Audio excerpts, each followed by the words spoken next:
Hello everybody out there in the internet, welcome to Aimless Babble Z, episode 418. I'm Chris Adams, Tech Master, joined by... RPG Maniac 05. And Trioptical.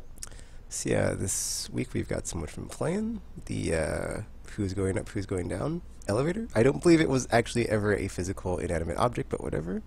And What? the news. So, let's see what I've been playing. I played a lot of stuff, but most of it was like, not really worthwhile to be like, oh, I played blah, blah, blah, blah, and this happened. It was just like, dipping my toe in the water and stuff happened. Or just like my daily checkup in Gran Turismo, and I've finally got like the login 180 days or whatever thing on that, and I was like, you know what? I think I deserve more from this game for doing this, because that's a lot of time.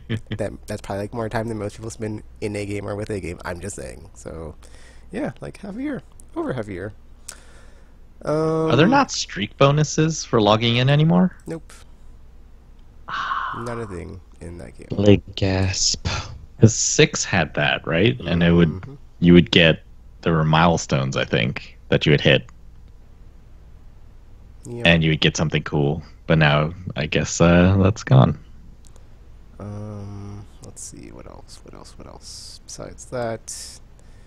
Okay, so I was doing like the Zur thing for like the whatever of the 9, but then apparently I couldn't do it this week because I don't know why. And I was like, dude, whatever, I'm over it. I just didn't play. So like after I saw that, I was like, done. So kind of checked out there at the Destiny 2 BDSM hotel of fun times. I don't know when I'll be going back. So yeah. Besides that. NBA Playgrounds 2, still chugging along in the season. It actually is only the 12 or 15 games or whatever, so when I get to the end of the season, we'll see. Hopefully there's a credit roll and I can be like, done, I'm never playing it again. And I got my money's worth. Yay! Yeah, because I got it on sale for cheap. I don't remember how cheap, but yeah, it was... I'm probably not planning on playing it anytime soon, since it was just going to be a backlog game, but yeah, whatever, it's a nice... Got some time to play before I go to bed. I guess I'll do something then. Play some NBA Playgrounds. Besides that, I finished The Walking Dead, the final season. I'm not going to talk about it because Trioptical and RPG haven't played it, so there's not really anything I can say about it without spoiling anything. So have fun waiting for them to finally do that. Maybe we can. I decided to get a physical copy because it was the last one. Yeah, and then like I played it on Steam, and I just couldn't bring myself to play it on PS4. I was like, I don't want it to be over, Oh man. my. I don't want it to be over. Just I could start it. I was just like, I can't do it. I was so Wait, much there's traumatized. a physical version of this already? Yeah, Oh. and in a game mood, I was like, you know what? There's nowhere to go but down from here. I'm not playing anything today. And I just didn't play anything yesterday. It was weird. I was all out of it. I was like, man, how can you play anything after that? It's like a whole wrap-up of a thing. It's never happened before. Until I never finished the season on anything. I was like, man, I'm not getting any of that ever again. Rip. Or fun times never happening again. Sad face. I mean, maybe, Skybound Games. Maybe they can... I mean, I guess I'll be doing other things since that story is over, but, Just like the Shepherd. Never get any more of that. Sad face. Oh. Well, once BioWare's done with Anthem, they might do more Mass It's not the same Effect Bowery with Shepard. I'm kind of over them now. I'm kind of like, kind of like, what? Everybody was right. Obsidian really was the real better than BioWare team the whole time, and they're still around. So it's like, but unfortunately, Microsoft bought them, so I can't play their games now. So whatever. Maybe What's happening right they'll now? rise from the ashes, but yeah. Anthem's kinda ass, so I'm not playing that game any soon. This isn't the Tekken I know. What's happening? Don't worry. There's a huge backlog of episodes where you can listen to Tekken and BioWare's relationship all over again. It's like me and Sega. It's like me and Sega. Except the entire podcast is during the time period of, the Dark Ages. Oh, yeah. For you and Sega. Those are good times. Except for when they weren't. I also have been playing Monster Hunter World. I got the Teostra Gamma armor finally, and I just need. And it's annoying because I got the thingies for the tickets for the Dante layered armor, but I need the gems, and that event's not up right now, so I just gotta wait for that and get like one more gem, and I got it. So yay, another Gamma monster down, and as we wait for Gamma, Nergigante, and Iceborne. All right, that is this year. So yeah. Besides that, just doing stuff to get more money so I can upgrade all my stuff, and hoping for some gems to drop that I have not gotten yet. Or not gems, but, well, I've gotten the stream stones, but like more of the ones I need, because I keep getting lances or stuff that's not swords or long swords or blades or whatever that it is that I need for long swords. I had like one range one drop, so that was nice. I actually put it on the bowgun I just made to like kill all the stuff with range weapons. That was cool. But yeah, besides that, there's no event for the higher drop chance of crowns for monsters, so I haven't played any of that stuff. There is the tempered thingy tracks, but I've like got plenty of those investigations. I like not an issue. So yeah, I'm good on that. And the only other thing I played was Friday. I played it all day. And I was like, yeah, I think I'm good. After a day's worth of playing this, I mean, maybe I did play more after that, but then I was like, I don't think I'm having fun. And I was just like, yes, I'm not. And I'm like, yeah, that's okay, whatever, not my cup of tea. Knew that going in because hadn't played any of the Souls games, and I didn't know what to expect. You have never played Souls before. And I was like, I just want some, sword action feudal Japan. I didn't know what to expect, honestly. I had not read any of like the pre-release materials, or like didn't know what to expect going in. I was like, I don't know what this is. I know you're like some dude in feudal Japan, sword action, whatever. So Sekiro Towers dies twice. Nah, I mean, it's a pretty game, and you can kill stuff with swords, and there's stealth. But kind of on the frustrating side. I died a lot, and I was like, wow, I died a lot. And then I was like, yeah, I'm dying. I'm dying a lot. And then farther on I was like getting shot by stuff that was like really far away, and I was like, how can it see me? And I was like, I can block, but I was like, it was just whittling me down, dude. Like throughout the day, it was just like small things, and it just was starting to get to me, and I was like, do I want to keep going? I don't really. No, I don't. I'm done. And I was just like, you won Sekiro. You can be one of those games that beat me, because you're not a fun thing for me. So I'm just gonna go do something else and enjoy my life. So yeah, did not agree with me.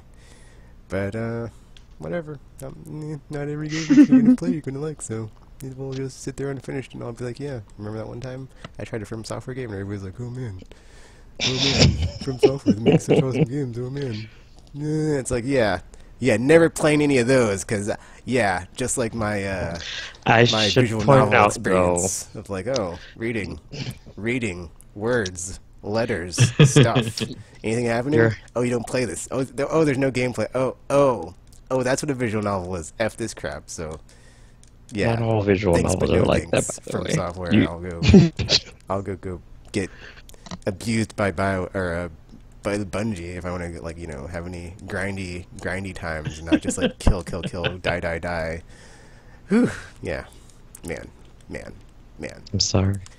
Grindy times. I'm sorry. I mean, maybe it's like if the little Japanese character, when the enemies attack, like I'm wondering like if it says it in Japanese. I don't know Japanese, so I don't know if it says slash or poke, since I can't read the text. And I was like, dude, it's saying, I've died a lot, it just says danger. And I can't telegraph these things, so it's like rock, paper, scissors of like, should I jump, should I roll, should I try to deflect? And every time like picking the wrong one and just dying, it's like, wrong again. Well, how much fun was that, Tekken? Not fun at all. Yeah. And then just like over and over and over. Then eventually it's like, oh, I killed it. And then it's like, but at what cost? At what cost? My pride. My pride is broken, and I feel like I'm terrible at this game, and just terrible at games in general now. So why do I even bother? Oh my gosh. Why do I even bother? Oh, Tekken. Foolish Tekken. Sweet, foolish Tekken. Yeah. Yeah, Yeah, and then like the Can't first time remember. when I was against something that like could throw you, and I was like, oh man, I'm dodging the throw. I'm rolling away, and then it got me, and it threw me, but we were on the side of the mountain. And it's like, oh, there's no wall there. And it's like, oh, I almost beat him, but then he killed me in one throw off the mountain, and I'm dead. And I have to get all the way back there. And oh, that was the thing. That was the thing. Yeah. Yeah. And like the ninja, like on top of that thing, and like we fought, and I was like, hey, you didn't have a sword. It's like, can your foot like, block my sword? It's not a sword, but whatever. And then it's like, oh, he's kicking me. Oh, I haven't been taught how to do this yet. Oh, I'm dead. And it's like, oh, well, maybe next time, maybe I'll like learn something by the time I get there to like help me against. No, yeah, maybe if I search it out, but it's like, I don't. Yeah, whatever. It's no big deal. Whatever, man. No big deal. Just not my cup of tea. Just watch it on stream, man. You'll be entertained for like the whole 12-hour archive or whatever of Tekken getting murdered over and over, and like slowly getting to the mountainside of like, all right, I made it to the mountains. Oh, there's a bunch of dudes with guns. Oh, I have a sword. That's not a good combination. This game, it's already getting frustrated. It's like, you know what? Let's just euthanize ourselves in this game and just like end it. Just in the suffering that we're about to go through. Because long range weapons versus dude with sword, and it's like, if I could sneak up on them, but then they can, And there's like some tool I could get to like try. I mean, I'm like on the cusp of like jumping back into the game, like maybe trying to like get that thingy and see if like does that next appendage tool help. But it's like, I don't think it will. I don't think it will. It's like, will it just like block all the bullets? Probably not. Will it like deflect them back? It probably won't. It's like, it's probably not going to work like I wanted to and just not be good enough for me to overcome my terribleness at the game. So it's like, I'll just go do something else. So, yeah. Oh. So my experience hasn't been quite as bad as Tekken's, but... And that's all I've been playing this week. Lots of dying and being sad. Telltale, thanks. Thanks games for ruining my week. But hey. Could have been worse, I guess. Or something. So, I mean, that's the real question. But did she die? We have to find out by playing it yourself, RBG. Oh. I mean... I'm just going to make my assumption and think she did. But now that I know there's a physical one, I can do it. Oh wait, is there a physical one of the season before that one too? Yeah. Yeah. Okay. So I could just grab both of them. I don't know that either of them have the game on them, though. Wait, what? Because I know, at least the second season, you could buy it when only episode, I think, 1 and 2 were out. Mm-hmm. But you could buy it physically, which means, like, well, where do the other ones come from? And, like, you download them. So it was like, it was a case with part of the season in it and access to the rest of it as it became available. Oh, that's a weird concept. I don't know. I guess it's like a physical key to the lock, I guess. I guess. This one is out already, so maybe everything is on there. I don't remember how they did it for the third one. I mean, I guess in theory they technically could have had it finished and just printed it and just wanted to wait out the digital release before they're just like, now you can have it. Now you can make yourself cry. It is being like released by different people now, so maybe. So there's that. There is that. So yeah, what has your Sekiro experience been? Well. Sekiro. I got all these skill points and I didn't spend them. Hey, stop judging, I guess man. it doesn't really help because I spent all mine. And how that helped me? I just was about to say, I was like, you spilled all yours, and how'd that work out for you, bro? I mean, I was on the next cusp of like getting more things. I was just like, you know what? I think I'm done. So it's like, yeah, maybe it would have helped. I mean, I'd been putting points into things, and like, it was going okay, I guess, but not good enough because I was like, this needs more fun, and I don't think there's any more fun in this box. So I'm just gonna move on to the next one. Yeah, well, I didn't spend my points, and then once I had enough, then I was just able to buy a bunch of crap all at once, which I like to do, and it was wonderful. Well, also, we identified why RPG does these things, and like what his problem is. He's a hoarder. I'm not a hoarder. He said it himself. I just like to make sure that I can get a bunch of stuff at once. That's because you never know when he is one. He is one. I mean, I'm just saying. I mean, you never know when you might need all these things, and you just want to. Hoarder would say. I mean, you know, Hoarder. it's useful. Never know. Never know, man. Never know. But yeah, so I started playing Sekiro, but I guess as someone who is more familiar with the Souls series, I was a bit more prepared than Tekken was, obviously, for this. So my experience wasn't anywhere near as jarring when I started playing. So early on, I just did a lot of farming as I practiced my stealth abilities, because as a stealth game, it makes it a bit more difficult for me. Because I mean, if it was just like more in the styles of like a Souls game, I would have been fine. But I am not great at stealthing, and that makes things slightly more difficult. So there's that little hiccup. But I mean, thankfully, you can still, you know, brute force your way through things if you have to, because I had to. So I still just went through and murdered everything, and you know, it was just as effective as trying to sneak around everything, because everything still died. So that means they couldn't alert anyone if they were all dead. So there's that. There's that fun time. So I didn't really like make any progress over the week because their release for it was like on Friday, which who does that?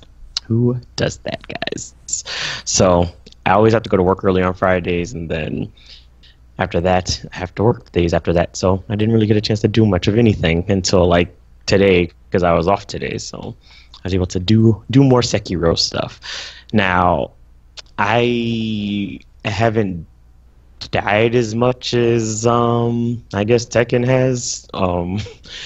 But again, I'm a bit more experienced with the From Software brand of brutality than he is. So have you died as much as Dagger seems to have? I don't know, because I don't know. I haven't been keeping up with her count. Oh. It's in the probably low 30s now. Oh. I have not died in the low 30s yet. Bit much.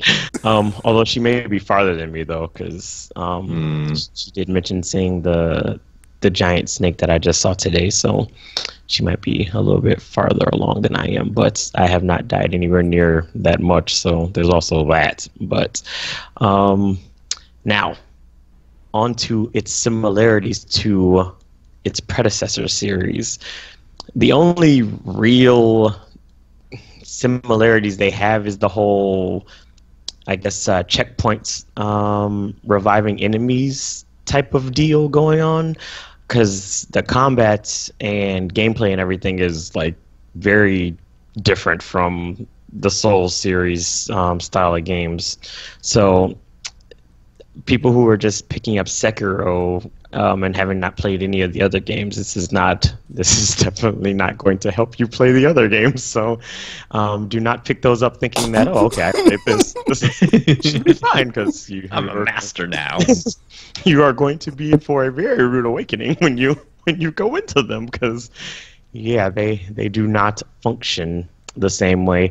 As a matter of fact, I mean, in some regards, Sekiro is a little bit easier, because there's things that they do have that kind of, that the Soulsborne series do not, that kind of make it a bit more accessible for people who are playing these games, kind of like the whole countering system, which is the main thrust of the game for Sekiro. It's a lot more complicated in the Soulsborne series, and most people don't even bother using it, because it's kind of like you need like perfect timing and perfect windows of opportunities in order to pull off these repostures, I think what they call them, or whatever. But and they're quite difficult to the point that most people don't even bother using them unless you're going up against another player, because that human people are a bit more difficult to deal with than AI. So there's that.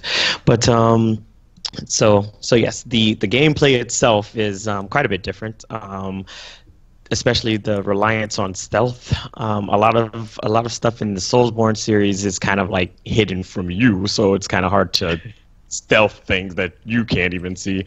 So it's kind of like they're all Sekiros, and you're the guy running around like as a random boss person thing or whatever. So kind of like the roles are reversed, but also the combat is a lot faster and more fluid than you get with the Soul series. And again, you don't have classes and all these things. You only have the one ninja guy and his prosthetic. So it is quite a bit different. So I mean, even though it is a From Software game, the similarities are not as many as you would expect, considering because when I was talking to the guy that I work with, because I told him, I was like, if anything, it's closer to Bloodborne than it is any of the Souls games because of how more of an active battle system there is. So it's like you kind of have to be more aggressive or on the offensive when you're playing, because the game kind of encourages that somewhat. Because the idea behind it is like, even though they have health bars, kind of, the idea is more to kind of throw the enemy off balance so you can do death blows, which can happen if you fill up their posture meter by either deflecting or dodge attacking and countering things like that, and it makes them easier and more susceptible to the attacks. So you're kind of encouraged to kind of take advantage of a lot of these situations and learn the enemy's behaviors and how they move, so that way you can counter more effectively to them. And I mean, in that you have your ninja tools to kind of help with that, because I mean, I don't know how many there are in total, but there are quite a few early on that you get that are useful in like oddly specific situations. So there's a good chance that there's quite a few ninja tools in order to kind of take advantage of the different enemy types and everything, because like you get the first basic one is just probably just the more, I guess, basic one is that you get the shurikens, which, I mean, your standard ninja tools. Those but then didn't seem very helpful at all. They're good for, actually, I mean, they're good for like taking out weaker enemies very quickly, like the wolves or the Those are like a one-hit kill enemy. You slice them once and they die. If you're getting mobbed, it's easier to just sling one and kill them while you can focus on when you get mobbed in that game, it's over, dude. It's like not a good. There's like not a good way to deal with multiple enemies at once in that game. There is actually. Don't you run? Well, you can run away. That's like it. No, you can fight them off. You just have to get good. But well, no, like you run, and then they have to sort of. Oh, they'll reset they themselves. Can't all mob but you. Yeah, because you're like way more maneuverable, so you can just like whatchamacallit, that thing that he has with the grapple hook and like run away. Hook. Yeah, but although the problem is some enemies will like still stay aggro to you unless you get far enough away, so they'll just like wait under you until you come down. So they'll just sit there and look at you and be like, "You're gonna come down eventually." Cause yeah, I had that happen with like a bunch of bosses and sub-bosses. You live in that like, now. I was hoping they would just like walk away and like de-aggro and I could resurrect and like death blow them again, and it never happened. And I was like, dude, that's even when the you point. chip them with the shuriken. That has no effect, Tropical. I used a lot of shurikens. They never worked at all and helped at all. I was like, these are useless. Well, you also have to like 10,000 or 20,000. Well, you also have to time it too, because some enemies can block them if they're looking right at you when you throw them. You need to. I mean, you kind of have to be more opportunistic with your attacks. So it's like you just tell them, "I was aiming for your weapon." Exactly. Exactly. exactly. So for those, it's like, especially like the mini bosses, they'll deflect them if they're like looking right at you when you throw them because they're like, I mean, I'm standing right here. I can see you. I meant to do that. It's like I know exactly what you're doing. But if you are able to like hit them, it's like because the shurikens do vitality damage. So and that's the thing too. There are two ways to kind that of was like man. I kill. was so confused for the longest time on like the 2 bars because like even in the tutorials I was like I'm still confused. I'm just pushing the buttons and you said I passed it, but I don't know how to read this thing.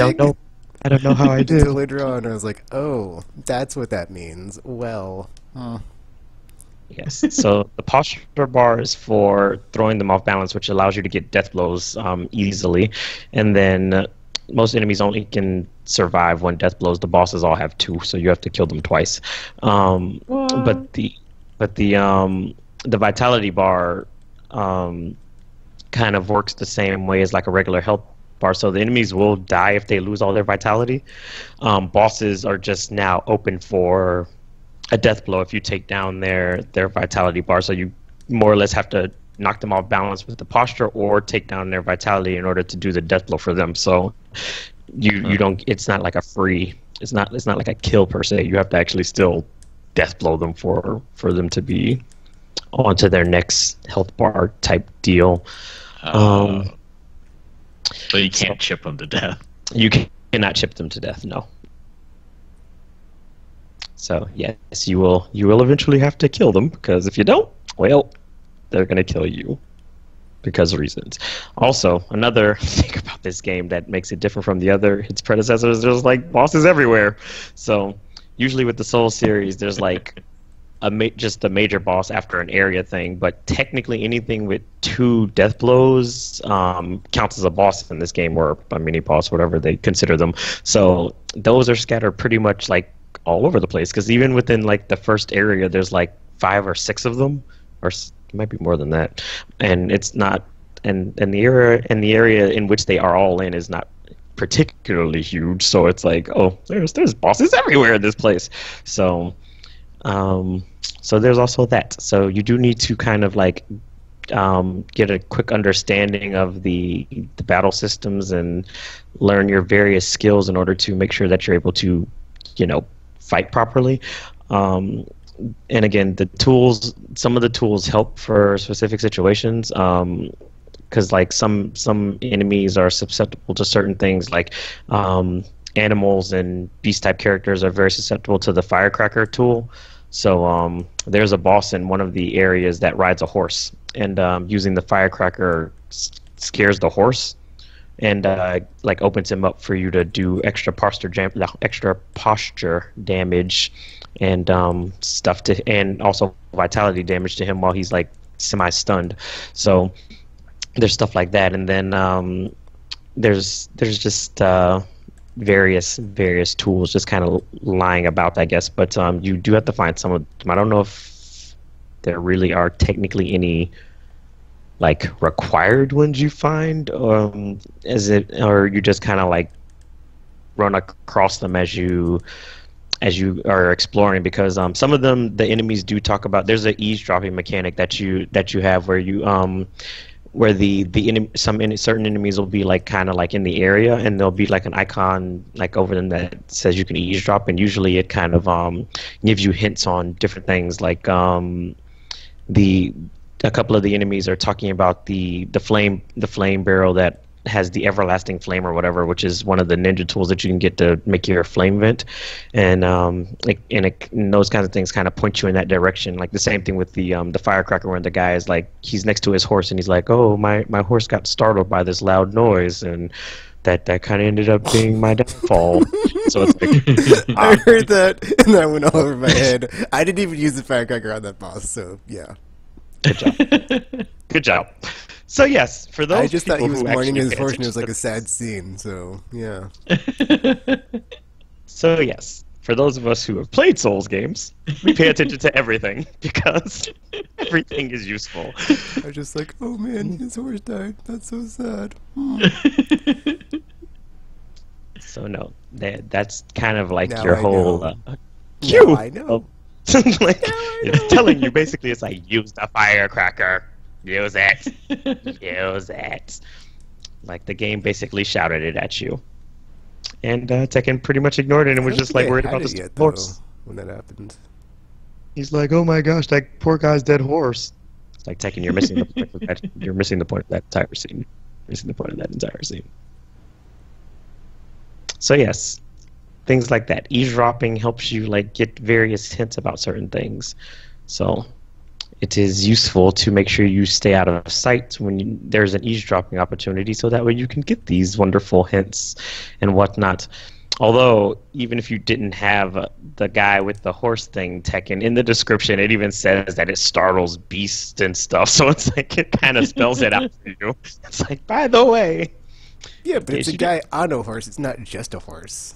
Yes, but the horse. Oh, for the love of all things holy, the horse is an animal, so it's like kind of obvious. It's like, I don't know. This guy is riding an animal. And the guy I just heard outside said his animal was startled and died horribly in the process. Maybe I should be able to exploit this. But Tekken was like, no, this can't be important. But that poor guy's horse. That poor guy's horse. Oh. To be fair, I think it does take a certain mindset to be like going around and like everything you hear is like, oh, I'm going to exploit that. Oh, I'm going to exploit. Like in real life, that's kind of a psychopath. Thank you, Droptical. Yes, I'm a psychopath because I'm suspicious of everything. Oh, I have gained information that I can use to my advantage. I mean, just because you don't do something like that in real life, in a video game, that makes sense. It's like, well, why would, like, what other reason would they have to be having this random information? It's like, no, this can't possibly be useful. Like flavor text. He's just like, oh, now I know a little something about that guy. He's suffered a loss. Yeah, but you murdered him shortly after that, so it doesn't matter. like, I stabbed him right after he said it. So now he's with his horse in heaven. Or hell, depending on how they work there. So, I mean, you know, it did him no good. He garnered no sympathy, and I still murdered him. So, you know. There wasn't a point where you could go up to him and be like, I'm sorry about your horse, man. And he was like, thanks, bro. You can go ahead. I mean, even if he could, he's dead now. So, he definitely won't be doing that. He definitely won't be doing that. So, I mean, but yes. I'm just saying, like I said, the experience is obviously different for people who have played Souls games and people who haven't. So Tekken has just proved this, and yeah, those are things. Those are things. So, like I said, my experience has been a bit different from his because I'm a bit more experienced in the ways of the From software and their craziness and whatnot.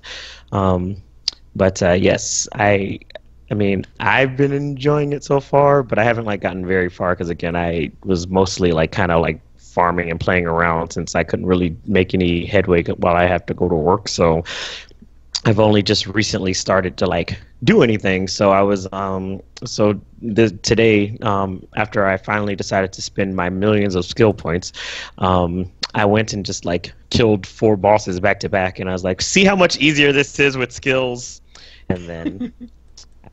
I learned a valuable lesson. I learned a valuable lesson. So, you know, spend your skill points, guys. Once you have a bunch of them, still hoard them.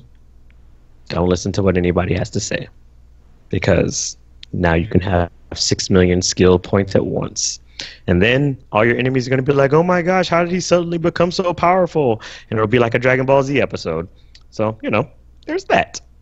There's that. But yeah, that's pretty much my experience with Sekiro. Anyway, I do still need to work on my stealth, but I mean, one thing at a time, I guess. One thing at a time. Do you think you'll make it and then be like, oh, I can take on other stealth games now? I doubt it, because stealth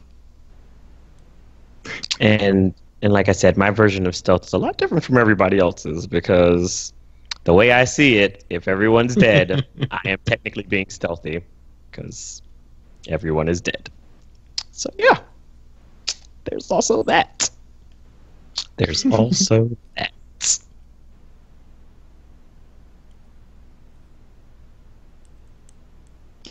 And I think another thing that kind of gets me with stealth games, though, is like the ones where you have to like hide bodies and stuff. Because I always seem to pick the worst places to hide things for some reason. Because it's like I'll drag a body somewhere or whatever, and then all of a sudden, like every guard in the area would just happen to patrol that area and be like, "What's going on over here?"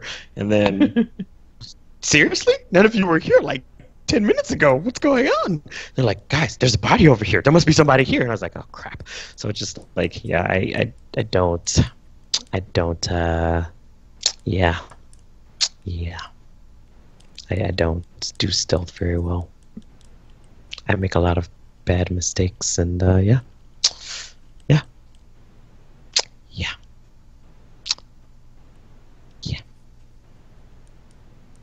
Did you play anything else this week? Well, that was it. I remembered something else I played because I forgot about it.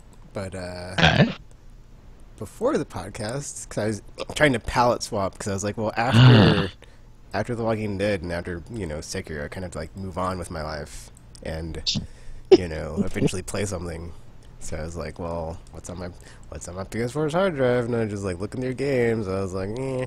And I ended up going through very speedily the story of Injustice, because I was like, well, maybe I can play Injustice too. But I was like, I don't remember what happened, so I just like played through that real quick to like get caught up on the story.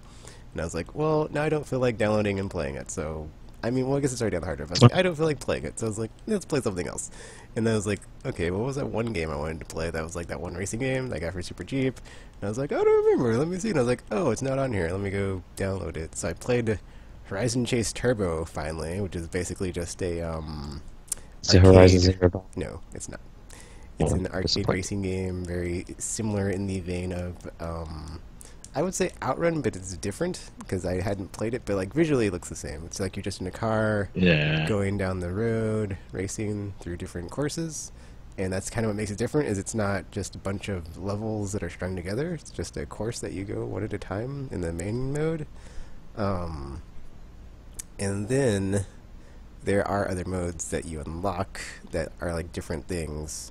So you can do like the tournament thingy, there's a playground I think, and then endurance. I haven't gotten any endurance courses yet, and I made it like at least 25% through like the main world tour mode. I just haven't finished it. I was like, well, let me get the 25% and I'll just keep coming back to it when I have time, blah blah blah. Like NBA Playgrounds, it'll be my other B tier game I'll just play whenever. So did that. It was fun. It was a nice fun game. There's a bunch of stuff to unlock, like you get these little tokens or whatever after each race, and like after you get enough, you unlock a new car or a new course in the world tour or a different mode to play and stuff. And it was very enjoyable and a nice way to come down off of that Telltale Sekiro scenario I went through. It's like, oh well, I just played this, I can't play anything else, and like, oh, I don't want to play anything else because I'm terrible. So yeah, that's all I'm playing. And sorry that happened to you. I'm sorry that happened to you, Tech. But you should still try the Soulsborne games. Don't let Sekiro scare you away from them. Never going to happen now. But again. It's different because at least with those, like people can actually help you. In the game, it was like when you beat bosses, you get more health or something, and I beat like a couple, and I was like, that barely went up. I'm still gonna die a lot, and I did, and I was like, well, yeah. And I got the abilities of like you heal yourself more, and it's like, that doesn't seem like I'm healing myself more. I feel like, no, this isn't really false advertisement on all these skills. And it's like, oh, I got this critical heart or whatever. It should be really awesome. It doesn't do very much posture damage. This is useless. Why do you even give this to me? This doesn't seem very helpful at all. Yeah, whatever. It's different. I mean, like I said, with the Souls games and the Bloodborne games, like one, you have the online component, so you can have people to help you do stuff for one, and two, you don't have that weird skill system they have in this game. And you kind of like fighting the dead soldier dude of like over and over again. I was like, okay, I've got this down right. And then like I was like, oh, oh wait, this whole UI is not really explained very well. I don't really understand the whole posture damage thing. Whatever. It's like, oh, the one on the bottom is mine, and I guess I just hadn't been seeing the ones on top of the enemy as I fight them, because that's kind of a lot to like look at when I'm trying to parry and deflect everything and not get killed. And it's like, come on, there's dudes. a lot going on. Can you just make that? Can you just make that the meter? No, you can't. Okay, whatever. And it's like, well, what happens when mine gets full? How do I even know? It doesn't tell me how to read it. So it's like, oh, just like well, I'll just hope it doesn't break and hope for the best. But I'll probably be dead by then, which I usually am. So what's the matter? Oh my. I'm sorry, Tekken. And then every time when there is like a rock, paper, scissors, and it's like, oh, I'll try this time, or oh, it looks like he's trying to stab me and like do the thrust. Oh, that looks like a spin if I, and like every time wrong, and I lose, and like yeah, every hit is like, oh, I lose like 40% of my health, and it's like, why? It's like, oh, I'm doing fine with the normal attacks. Normal attacks easy, and then it's like, oh, he's flashing above his head. I'm gonna die, and then yeah. Just taking the damage and like. Well, you just have to watch what the enemy's actually doing before they attack you to make sure you know what you're doing. Because I mean, like with the spear guys, 90% of the time it's them trying to stab you because it's a spear. I mean, they will occasionally swipe at you, but it won't happen very often. That was not bad. Just the sword dudes. It's like it could be a stab or a spin. Oh, and then I fought a general who could do all three, and I was like, I'm gonna die a lot, and I did. And then it was like, yeah, that was not a fun time. That was not a fun time at all. Because it's like, oh, are you having fun yet? And I lost 90% of my health bar, and I don't have any more healing seeds. Because yeah, and then yeah, it's like oh, and then there's dudes on the roofs that are shooting at me with arrows as I'm trying to do this, and it's like really irritating and irritating. I was like, ooh, this is making me angry. But then I beat him, and I was like, yeah, who's dead now? Ha ha ha ha. And then yeah, but then yeah, I was like, yeah, that was whatever. Enjoy. And then I saw someone's clip on Twitter. There was like a boss with like more than 2 death blows, and I was like, I'm done. I'm not doing this. I'm not doing this. And then I saw like, I'm not doing this. And someone was like, hey, look at this boss. And it looked really hard, and it was like a bunch of blocking, and I was like, this is very. That's another thing is like this game's kind of stressful, and like I'm a very anxious person, and it's like you're on like the edge of death all the time, and it's like I don't know if I can take this, and I guess I just couldn't take it, and I was like, you know what, Sekiro, I can't take this right now, and maybe when we're out of the darkest timeline and I have to worry about dying in real life all the time too, I can come back to you and like be happy and play this. But until then, it's like this is not what I signed up for and not what I was expecting. So it's like I just wanted some like happy, fun time, samurai ninja action in like Feudal Japan, and that's not what this game is. But you got it from software game instead. LOLs. LOLs. Yeah, these type of games would definitely be stressful for people who are already prone to those kinds of things. There's somebody on my Twitter that like he's been posting about him playing through Sekiro, and I think he's kind of had like a similar experience to Tekken, and talking about how like stressful it is for him to be playing, and how like one fight, I think he was fighting one of the bosses in the estate, the Lady Butterfly, and she requires a very you have to be basically constantly just everything all the time. So he was just talking about how he was like sweating and his heart was all pumping, and he was just like so stressed after he was playing. He was like, I think I'm done with this game because it's too much. Yeah, and then I'm gonna have a heart attack. Some of the bosses, like, you get them so close. It's like, I almost got him, man. I almost got him. And it's not like Monster Hunter where it's like, oh, I just keep trying to like get him. It's like, no, it's like you're just hitting the wall over and over, like bashing my face in, and like the blood is just like trickling down. And it's like this is not a fun time. I think I'm done. Sekiro, go for yourself.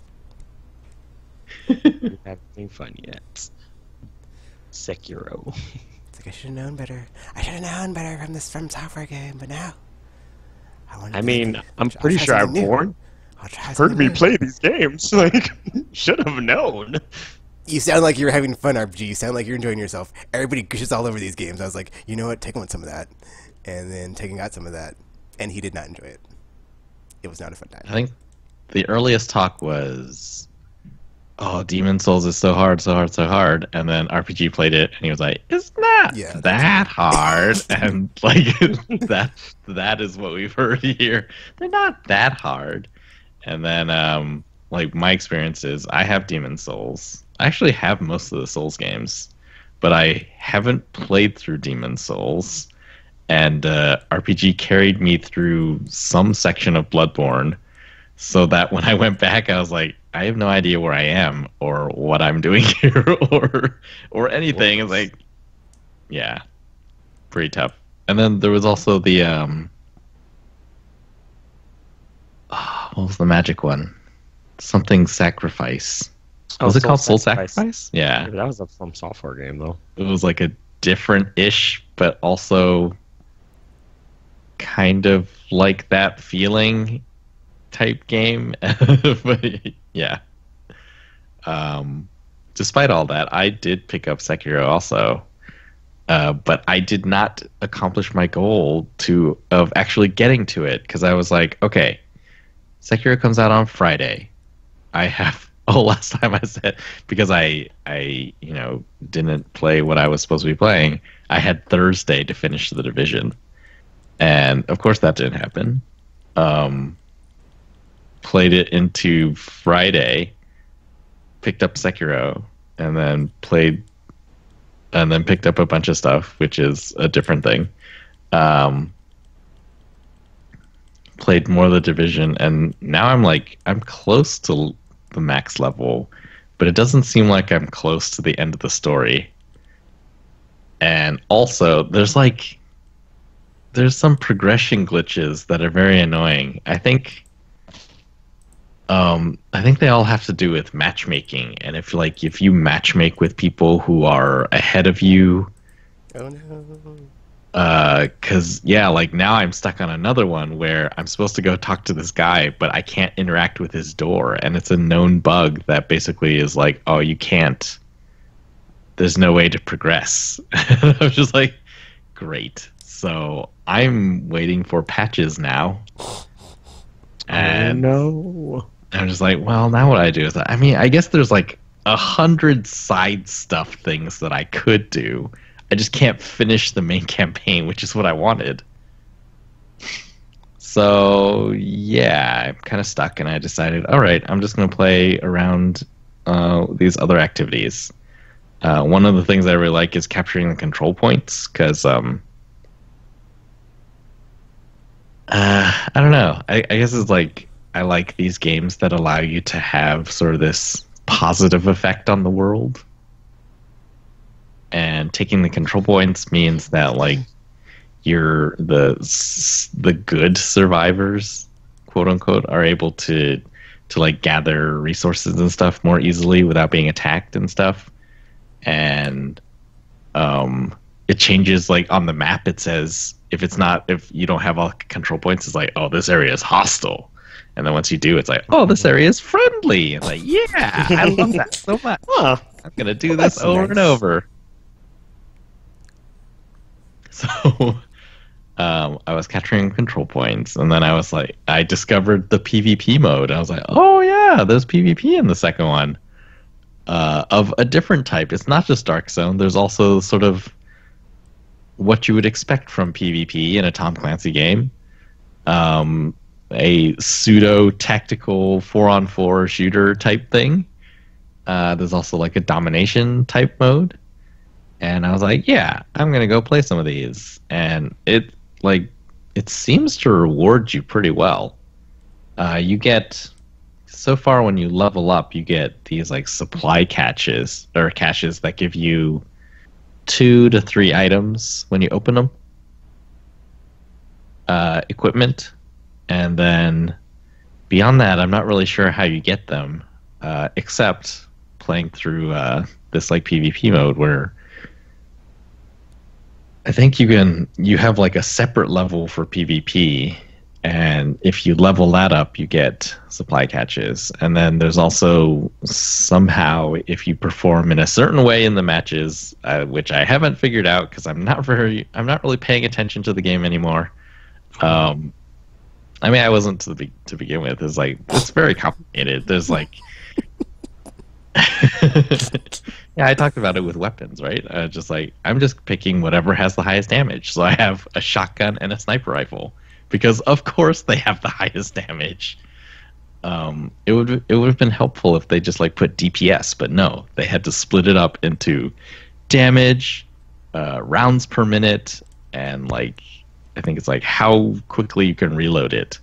You could figure all that into a DPS thing, but no, they didn't do that. So I was like, I don't want to think about it. I'm just gonna pick whatever has the highest damage number. And yeah, same thing here. It's like I'm getting something. I don't know how exactly, but I'm getting something. So, and this game is not too taxing on me. So I was like, yeah, okay, I'm just gonna play some PvP, and then when I'm bored of that, then I'll play some of the capture control points, and then just switch back and forth until they fix this progression bug. So yeah, I am not at the end of Division 2, although I still think it's very fun, mostly because of the yay, friendly neighborhoods.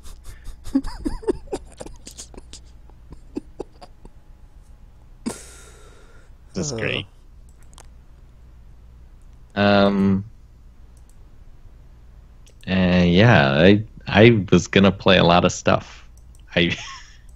Yeah, Chuticle, we saw your tweet. So, yes, that picture of all those games, which I believe there was maybe 15 of them, 14, 15.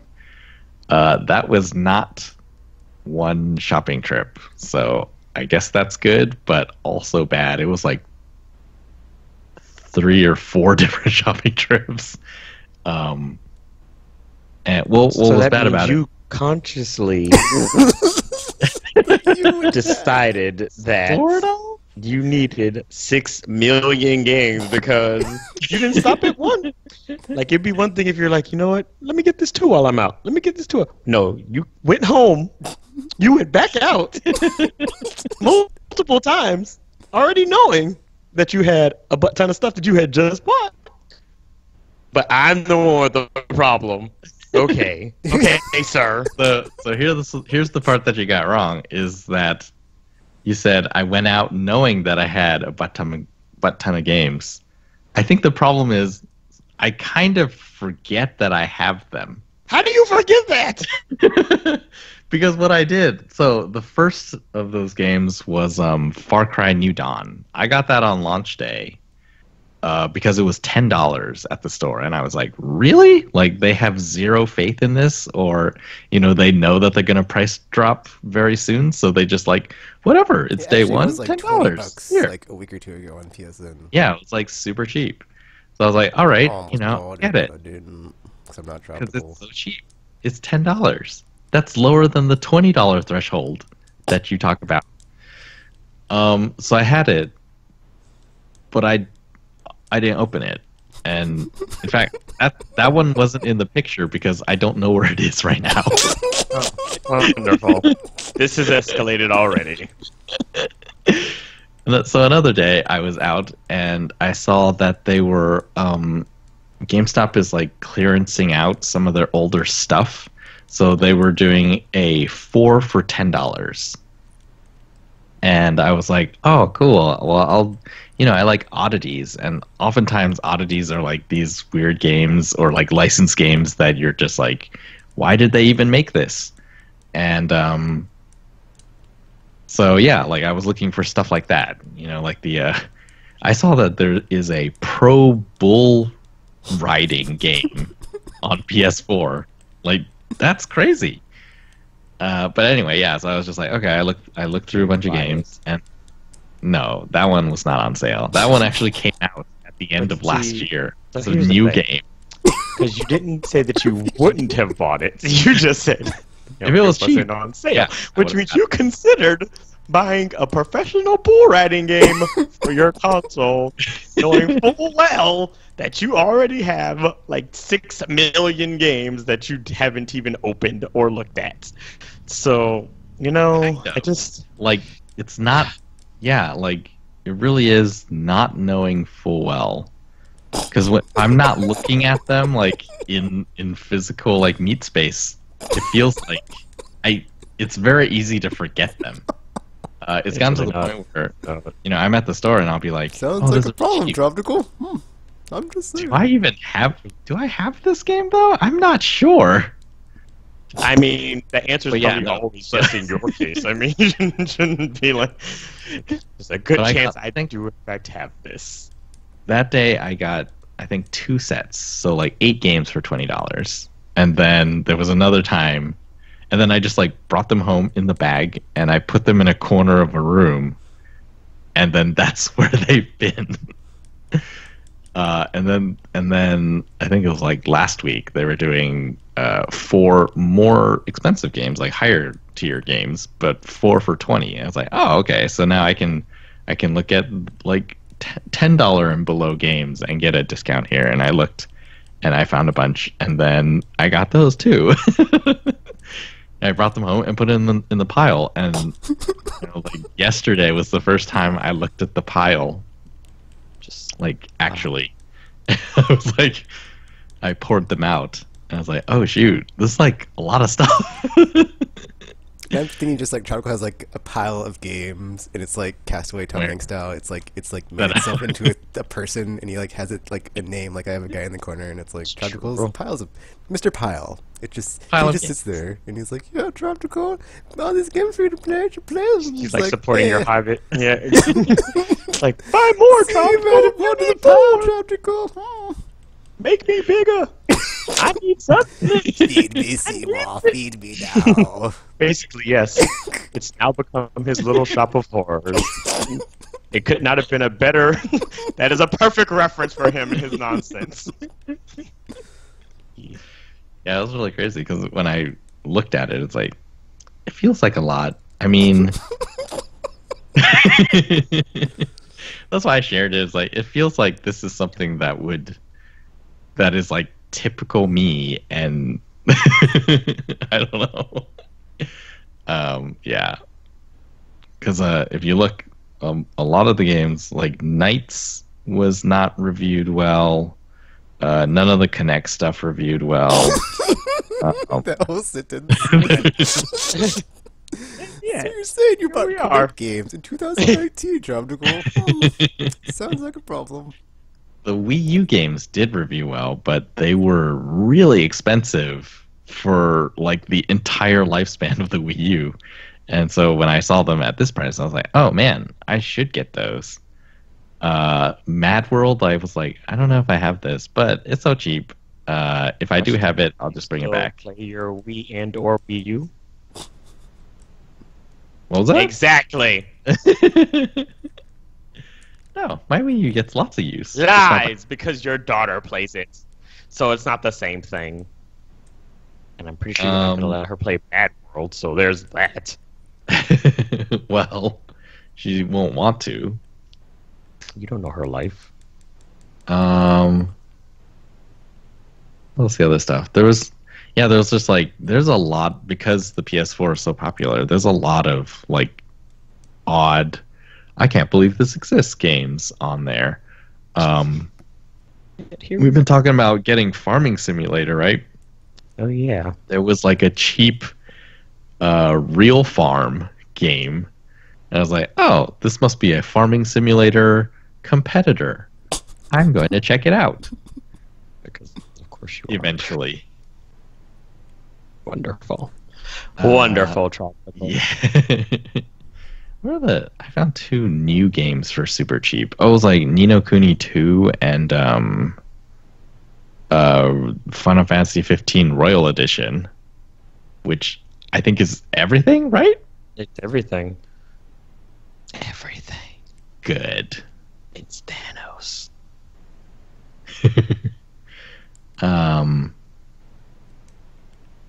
There's like a bunch of DS games and stuff like that. The Brain Age games, like I had lost a few of them, so replenished. Those were, man, maybe $1. I don't know. On the one hand, like if I think about it, it's like, yeah, all this makes sense. But of course it does. On the other hand, it probably does not. So it's fine, Tropical. It's fine. I mean, the bright side is you keep people in business. I guess that's true. You know, there's that. You're welcome, GameStop. For now, until they die horribly. They know what they did. Yeah, I wonder if there is data on like how long it would take to complete, and not like 100%, but like play through the entire, say, PS3 library. Like, how many hours is that? You want to find out? Is that enough? Is there enough in a lifetime to do it? I don't know. Depends on whose lifetime we're talking. Or do you think it's more like 6 or 7 years? I think years would be probably, you know, yeah, because not every game is like super long, so it's like I'd be curious to know. I mean, I remember that podcast when I played Arkham Asylum, and I was like, I'm gonna beat this for the podcast so I can talk about it during Golden Crosshairs, and I totally did. Or the game the year back before it was Golden Crosshairs. Yeah, like most modern games, single player is like, well, on PS3, it was like 12, 14 hours, right? So, like, if you only take leisure time in a day, that's like 8 hours a day. So one of those is like 2 days. And there are maybe, I don't know, 1,000 maybe games on that system.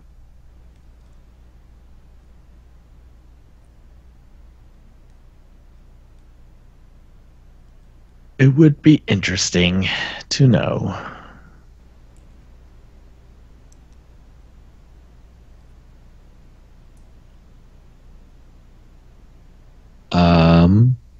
All right. Yeah, Division was all I've been playing. So yeah, I remember the concept for the who's going up and who's going down, but I didn't really have an idea of like how we would talk about this. You had an entire week to plan. The concept was like, who did we say was going up? Capcom.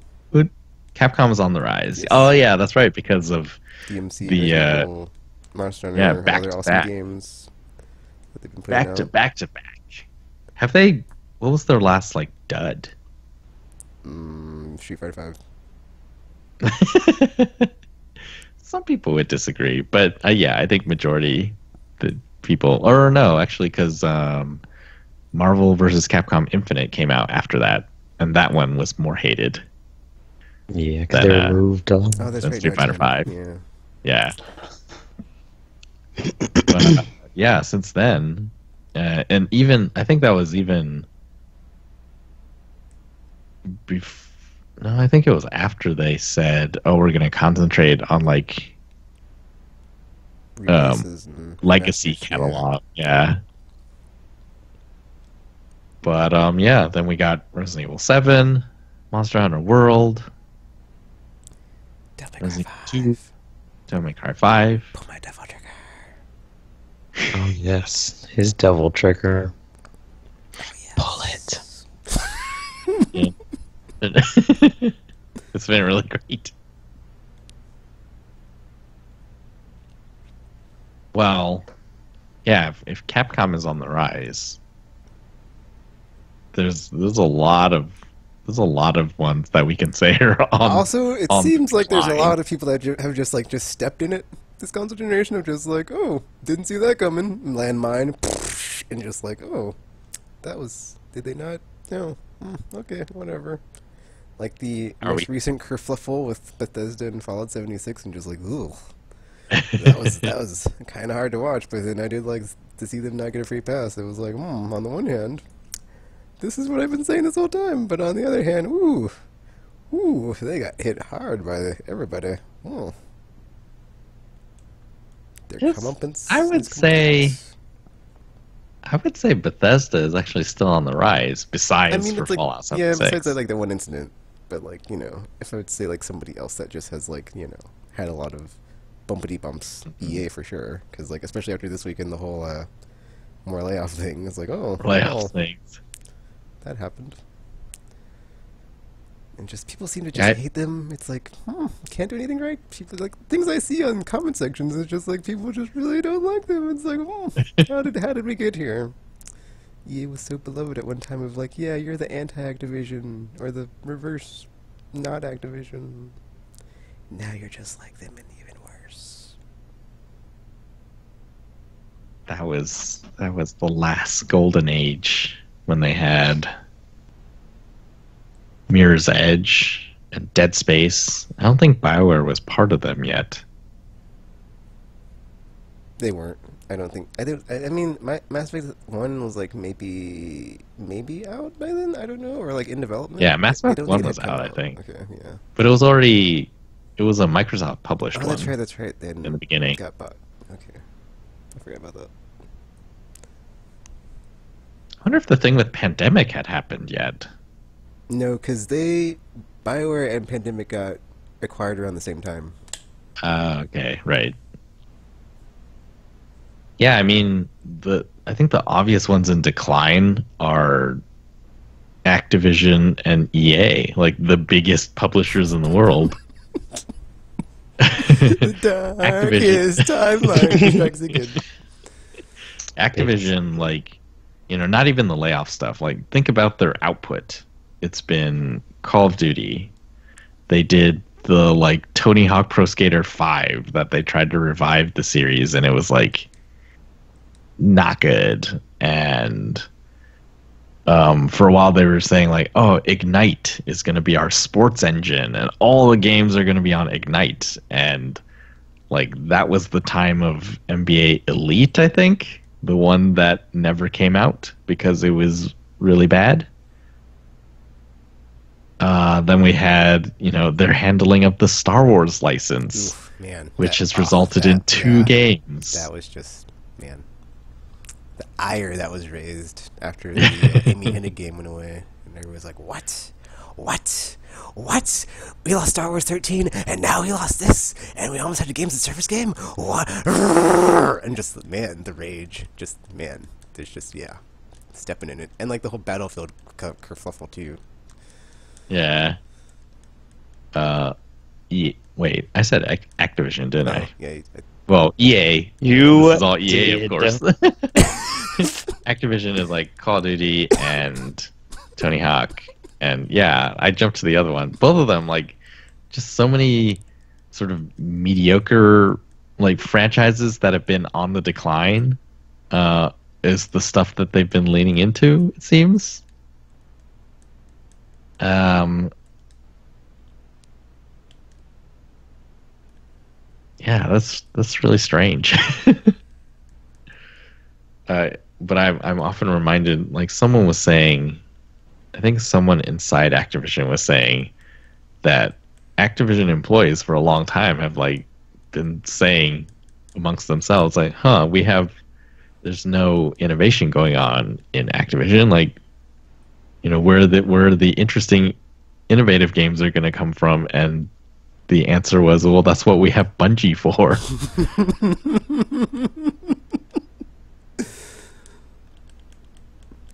And now they don't. I mean, I guess another example of, like, who's on the fall would be Microsoft, because ever since the whole TV sports things, they haven't recovered from that. It's just been like a black eye this gen of just, like, taking a beating after that and, like, not recovering. It's essentially like Sony when they did, like, $599 except they never recovered from it. So do you think Microsoft is still on the downslope, or have they, like, bottomed out? Or are they on the rise, even if they're, like, at a low point? I honestly feel like they have not bottomed out yet, because, look at Crackdown 3, dude. Like, that was, like, sent to die. It was like nobody was saying anything about it, and everybody was like, "Isn't that game coming out soon? Isn't that game coming out soon?" And then, like, it came out to, like, no, like, ads and stuff, and it was just like, "Oh, this game's terrible," and not terrible, but just, like, mediocre, and just, like, they're bought all these studios, and it's like, oh, it's like, I mean, to me, it was like, did you have to bring them up on stage at E3, or, like, just have to, like, that be your thing of, like, oh, we went and money had all these studios, and just, like, that's not cool, man. I did not really like that move of, like, hey guys, look what we did, we bought a bunch of people, and then, like, Ninja there, and I was like, no, Obsidian, no, and it's just like doing it again. Microsoft, even though after this gen, when, like, they had all these scalebound shenanigans of, like, exclusives that just got axed are just like internal studios that like withered away and died. Like the whole Halo live action, whatever that never came to be. Yeah, the TV show. I even saw something on Twitter where it's like they said something about like the what's the Gears people, the something the coalition. It's like they're now fully focused on Gears blah blah blah. It's like, well, what were they focusing on before? What was their big thing that they were not doing? That was that.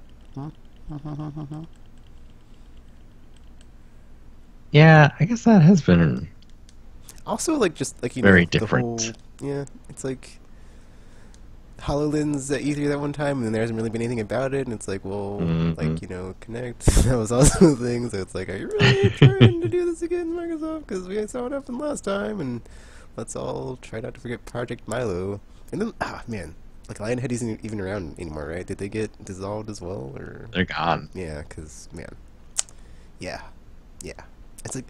It's like on the one hand, it's like I want to think they bought him out, but it's like they released the most powerful console ever. But then it's like, why? And then they have this discless Xbox coming, and then streaming console thing going on. It's like, I guess we'll see, but I don't know. It's like on the one hand, it's like maybe it is the end, but then it's like they have all these other opportunities here to just step in it and like mess up again. And it's like, maybe not quite. It has been really interesting because I thought that this generation. I mean, they did have like the one success of like Xbox Game Pass. Apparently, seems to be a good thing that's taken off and stuff. But besides that, it's been all bad news from Team Washington, and Team Seattle. Those people. Because I've always thought that Xbox has done whatever PlayStation did. So 360 was like copied what PS2 did, getting all the big third parties, and really like that was the thing. And then this generation they started with copying PS3, announcing really unpopular price points and stuff like that, and then just like having a terrible start. But then they didn't do what Sony did during the PS3, which was like really foster these like first-party exclusive games. None of them sold as well as any of the first-party stuff from 360. But now, now that PS4 is the most widely owned console, like that all paid off. Like Uncharted 4 sold super well. Even like Last of Us Remastered sold super well. Like lots of these things that back during the 360 PS3 era, people would say, "Oh, they're not good. Those aren't good franchises. Look, they sold like a fraction of what Gears of War 3 sold." But yeah, like they stuck with them, and then finally, like this generation, they paid off. Whereas with Xbox One, like it doesn't seem like they did any of that. They just continued with their 360 franchises. They didn't really go for, like, can you think of what's a new franchise from the Xbox One that will continue onto their future platforms? Can't think of any. Maybe the pirate one. Sea of Thieves. Maybe like the only one. Yeah. But yeah, like they didn't do that. They didn't foster their first party. Instead, they like at the end bought a bunch of studios to be their first party. So, but even then, like they're not going to be whatever those new games aren't going to come out with installed fan bases already, because they're just going to be brand new. So I think it'll be like harder at the start of the next generation, even if they come out with the launch lineup. It's like, oh, it's like first party heaven here. All the studios we bought, they got launch games, and it's gonna be so good. And it's different because if they're totally new, people you gotta convince them further than if they were just like the next iteration of franchises that haven't made the big time, but people definitely know them already.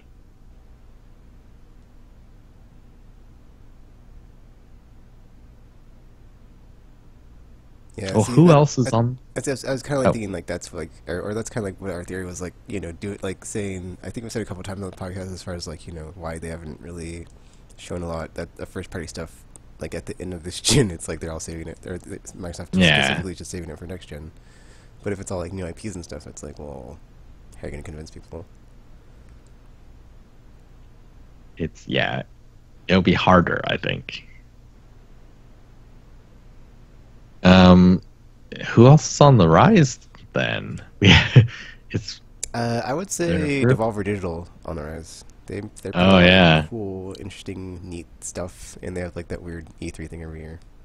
Yeah, they seem like a bigger publisher than they probably are. Let's see. I'd say them. Wells Interactive because they have like a lot of neat stuff too, and then who is the crap? I had like a third name in my brain and I forgot, but those two for sure. Oh, CD Projekt Red, yeah. Like they seem to like after that Cyberpunk demo, dude. Everybody's just like salivating and just like cannot wait. Day one, it just so hyped. How do you think Ubisoft is doing? I think Ubisoft is the the winner of the mega publishers, even though it's funny because it's like they have like put such a bad taste in everybody's mouths from like other like some things, but then other things have like they've redeemed themselves. It's like Watch Dogs, that whole kerfuffle. So it's like Watch Dogs didn't really sell that good, but still did good, and then Ghost Recon Wildlands was like a huge seller. So I guess I never hear about it, so I don't know if anybody's playing it, but it's like apparently it sold really well. And then like same thing with Assassin's Creed. It's like you have the people that are like I'm never playing any of those ever again. So it's like it's a known quantity with like some of the stuff that they have. Like people have just been like I'm out on this. But then like the Rayman game was really good, and they had the that game I can't think of the name. Or they had like a bunch of like really cool games too. This gen this turn-based RPG thingy, and then like the one with like the World War I soldier thing that was cool. Or the different characters during that era. Anyway, like with the dog and the soldier dude and like the other people. Oh yeah. And they put out a lot of like neat stuff, and not just like, or they take a chance, I guess. And then like maybe the Beyond Good and Evil isn't going like the way, or it's not going the way like people wanted to go. But at least like we're getting another one after all these years, so there's that too. So I would say definitely out of like all the mega publishers, they're the one that's got the least amount of ire from the user base, probably. And like since they are like going to put out like sometimes like a Watch Dogs or a Division, it's like they actually take chances with new IPs versus like Activision and EA don't do that very much at all. Yeah, it seems like it. Is PlayStation on the rise? I feel like they're complacent, so it's like, or currently I think they're plateaued. I feel like they've plateaued, but they're still on like the high end just because they have stuff lined up that's like going to be awesome. Like they still have Tsushima, Days Gone, and Death Stranding, and Last of Us 2. So it's like they still have hits that are like guaranteed, like it's gonna be awesome. It's just they kind of had a kerfuffle too with like the whole state of play thing. They could have like tempered people's expectations. I think that was a mistake to like not do that, and just been like tell us in advance of like hint at like it would have been more VR centric, just to like not have people be so like salivating of like oh man and just like completely misfire and not deliver. So do you think Death Stranding will ever appear on State of Play? Like a big Death Stranding announcement, or like a big The Last of Us announcement, or Ghosts of Tsushima?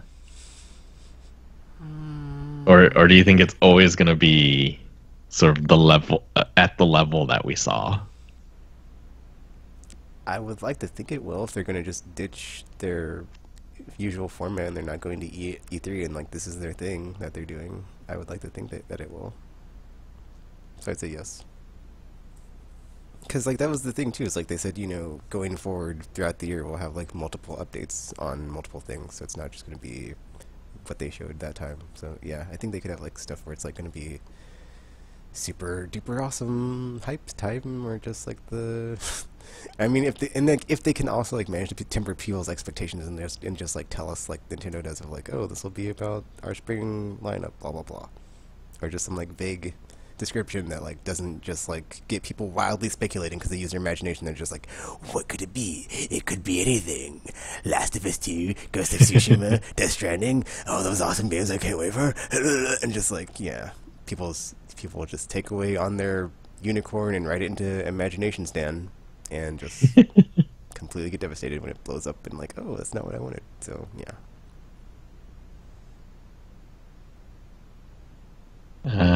Who else is out there? Sega. How's Sega doing? Well, the only thing they got is that they got lucky for acquiring Atlus, but then it's like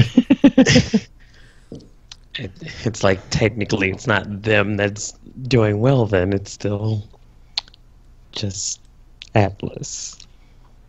So, well, they got like Yakuza and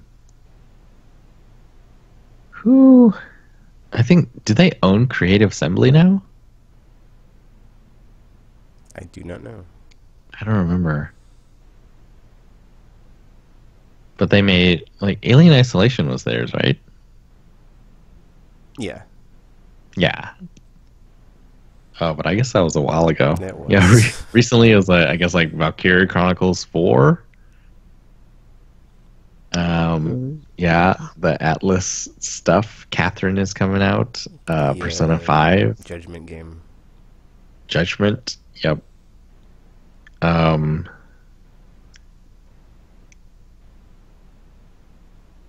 understand the Sega, the Sonic Transform racing games are really good. The racing game is supposed to be happening too. Yeah. Or maybe Sega's just like neither here nor there right now. I mean, I guess they're in a better place than they were before, so that. But who even knows with them sometimes? Who even knows? They actually gave us like a almost universally praised Sonic game this generation with Sonic Mania. I mean, sometimes you get lucky. How about Nintendo? Nintendo made a wonderful bounce back from that Wii U debacle of theirs, so they have definitely, things have definitely gone well for them once the Switch happened and they started picking up steam, because there was a lot of doom and gloom going on when the Wii U happened, and everybody's like, this ain't it, Chief. This ain't it. So, I mean, I guess it had to happen in order for the Switch to happen, because, I mean, the similarities between the two consoles are there, but they just went in a different direction. So it's like, maybe the Wii U just had to happen, be the testing bed for whatever they were planning on doing, and then the Switch happened, and it's getting a lot more third-party support than the Wii U ever was. So it's like they're doing a lot better. They're doing a lot better. So, and even in the short time the Switch has been released, they've already sold millions upon millions of consoles, and I mean, it's good. It's good for them. It's good for them. Yeah, I think they're as far as on the up for sure. Go ahead. Because they've somewhat maintained the momentum that they kind of have kept with the Switch launch since Zelda came out and then Mario came out, and then just kind of been able to maintain it at that like level of quality, and then still be just putting in enough breadcrumbs throughout the year with their directs to keep everybody satisfied, it seems. Do you think, like, how far away do you think we are to peak Nintendo? Is this the highest it's going to get on Switch? I don't think so. I mean, is there more?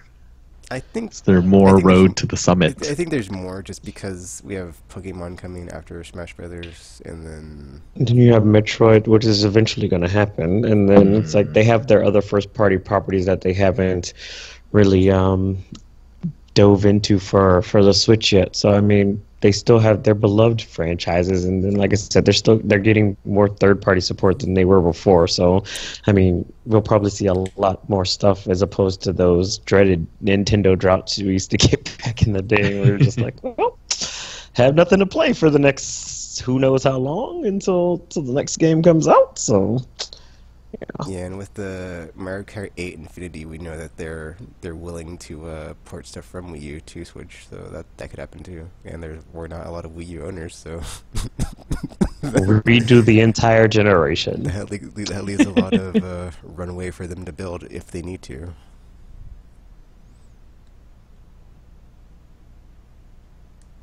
Because I still wanted to play Tokyo Mirage Sessions, but man, might have had to be on the Wii U. Why? I wonder if that's going to happen. It could, maybe. Is there anyone else that people talk about that we haven't talked about besides Battle Royale? Well, do you think Battle Royale has peaked? No. Or I don't. So it's still. I mean, that's the thing is like that. More. We were saying that at the end of the year, or I was saying at the end of the year podcast is like there's gonna be more Battle Royale. Like, after you saw effing Apex Legends, it's like, well, you can have these two coexisting with like huge user numbers. It's like, and then you have Blackout from Call of Duty, and then you have the Battlefield one. Is that out yet? Their Battlefield. I think it just came out. Firestorm. So it's like, yeah, you've got all these other people vying for it. It's like I don't see it ending since there's not been since you haven't seen like what happens when there's like all these like competitors in the same space disrupting the user populations of the games, and then there's not one that's just been like, you know, come out as the clear winner of the struggle. I mean, it's possible that the market will eventually get saturated to the point where people are like, well, it's time to move on to the next thing. But I mean, I don't think it's going to happen like soon. So, I mean, there's still some bit of a wave to ride out on that particular genre of games. And then while they continue to be popular with their memeability and whatnot, it kind of helps matters as well. So. Oh, so here's an interesting one. Like, okay, so not including Battle Royale, what is a genre that's on the rise? That's on the rise? I mean, I think that's the main one that's on the rise is Battle Royale. Like, besides that, I mean, maybe retro styles and roguelikes, but that's just because I see so many and, like, I don't like roguelikes. And I just like those games, but I see them all the time. And then retro styles, it just seems to be, we seem to get, like, a decent amount of them because they're easy to make now, I guess, with all the different tools out there. And people seem to like them. And some HD sprites is very easy, apparently. Like Messenger came out this week, I haven't bought it yet, and then there was like that trailer for that really interesting game that you tweeted about, Tropical. I can't think of the name, but that one. Yes. Cyberstorm. Is that what it's called? I don't know. Maybe.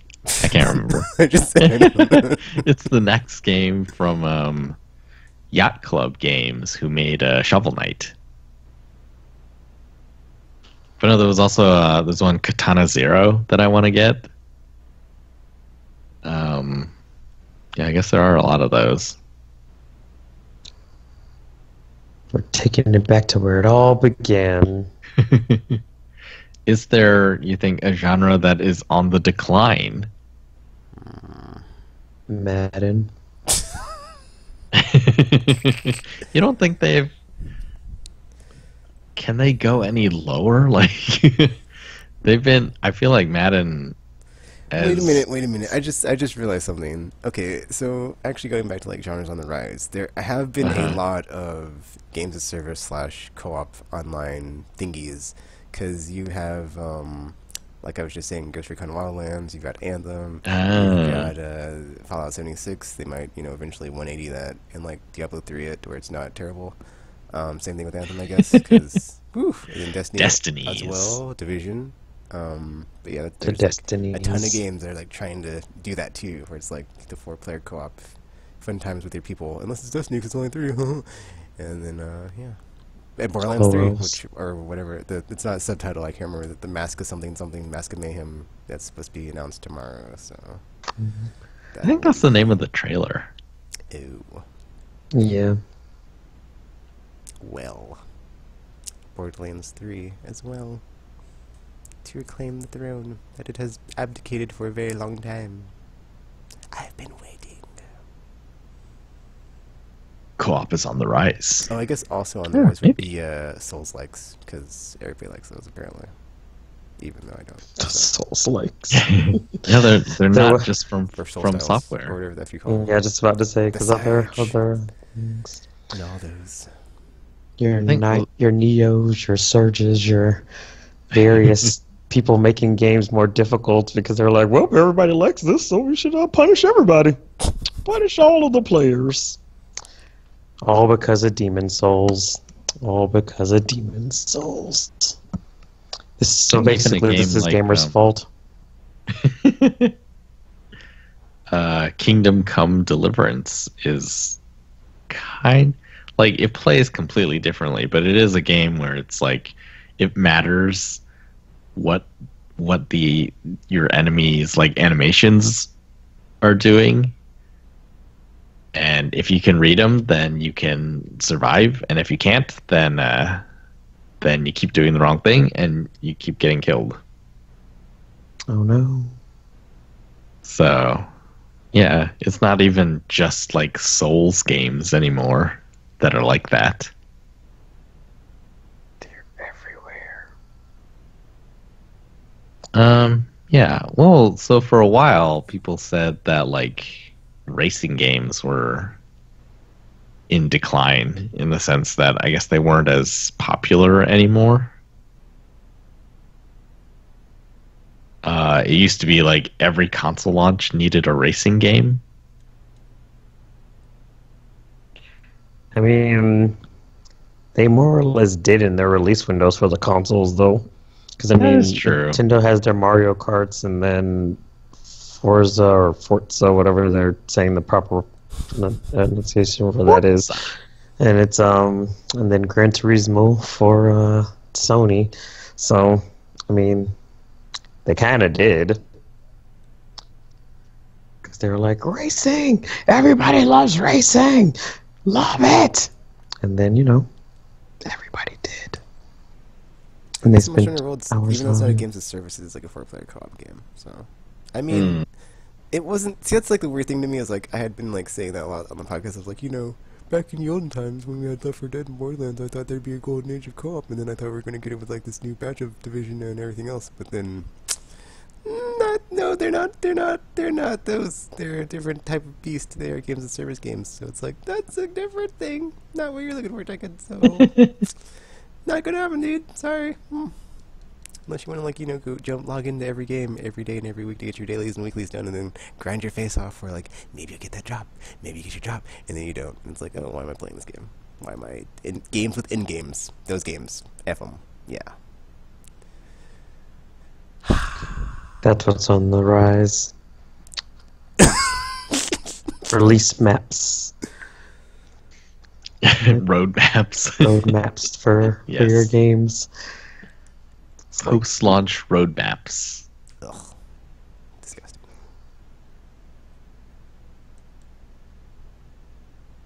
So enjoy. I think fighting Enjoy, games are also on the everyone. rise. Because after Street Fighter 4, it seems like they. I'm trying to think. It seems like there's a second game that like helped add to that, and I can't think of it now. I'm just like there was that, or maybe it's just like because they all came out this gen. Like we had Tekken and Soul Calibur and Street Fighter and Smash and Yeah.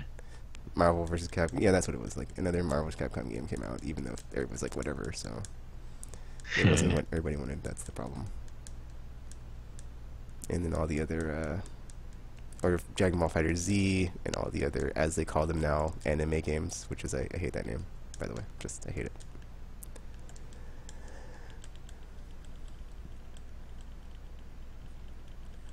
Like the Guilty Gears and all that other stuff. And there's also like the Samurai Shodown coming out, and probably some other stuff I can't think of. But yeah, on the rise for sure. Still on the rise. It's been many years now. Street Fighter 4 bringing it back.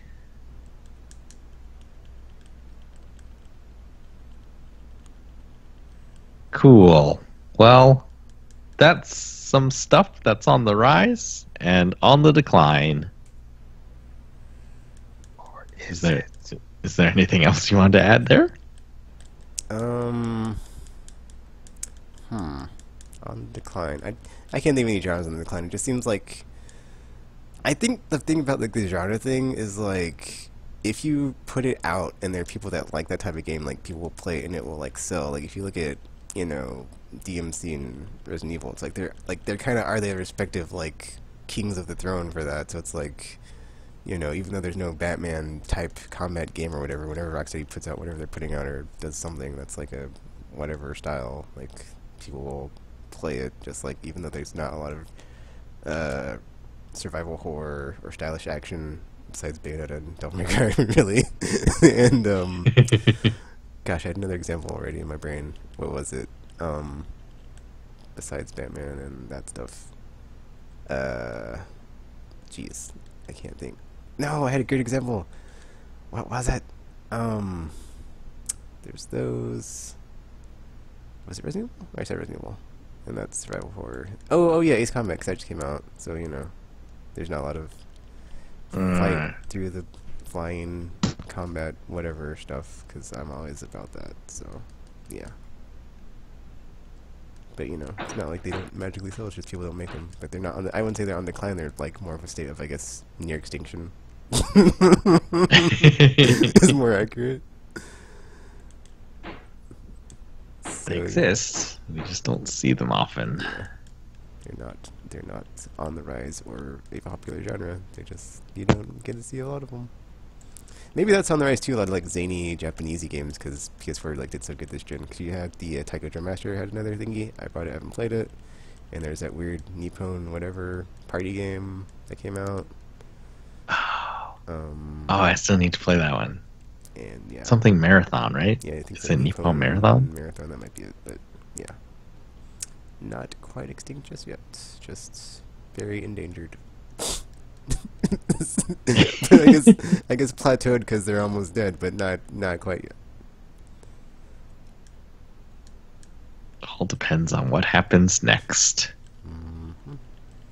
Oh yeah, also with like the reverse XCOM game, like, you know, or not reverse XCOM, but yeah, that Martian people thingy, like, you know, strategy is like a healthy pot because it's not quite dead, but it's not near endangered. And then Unsung Stories, I think, coming out soon. So, well, not soon, but like this year maybe, end of the year, I should say. If it once it gets delayed again, whatever. So like, you know, tactical RPGs, strategy RPGs, Grand Kingdom, God Wars, and the Zodiac Killer game. So yeah, all those they still come out, and Emblem. So yeah, they're still around. They're just not quite extinct yet.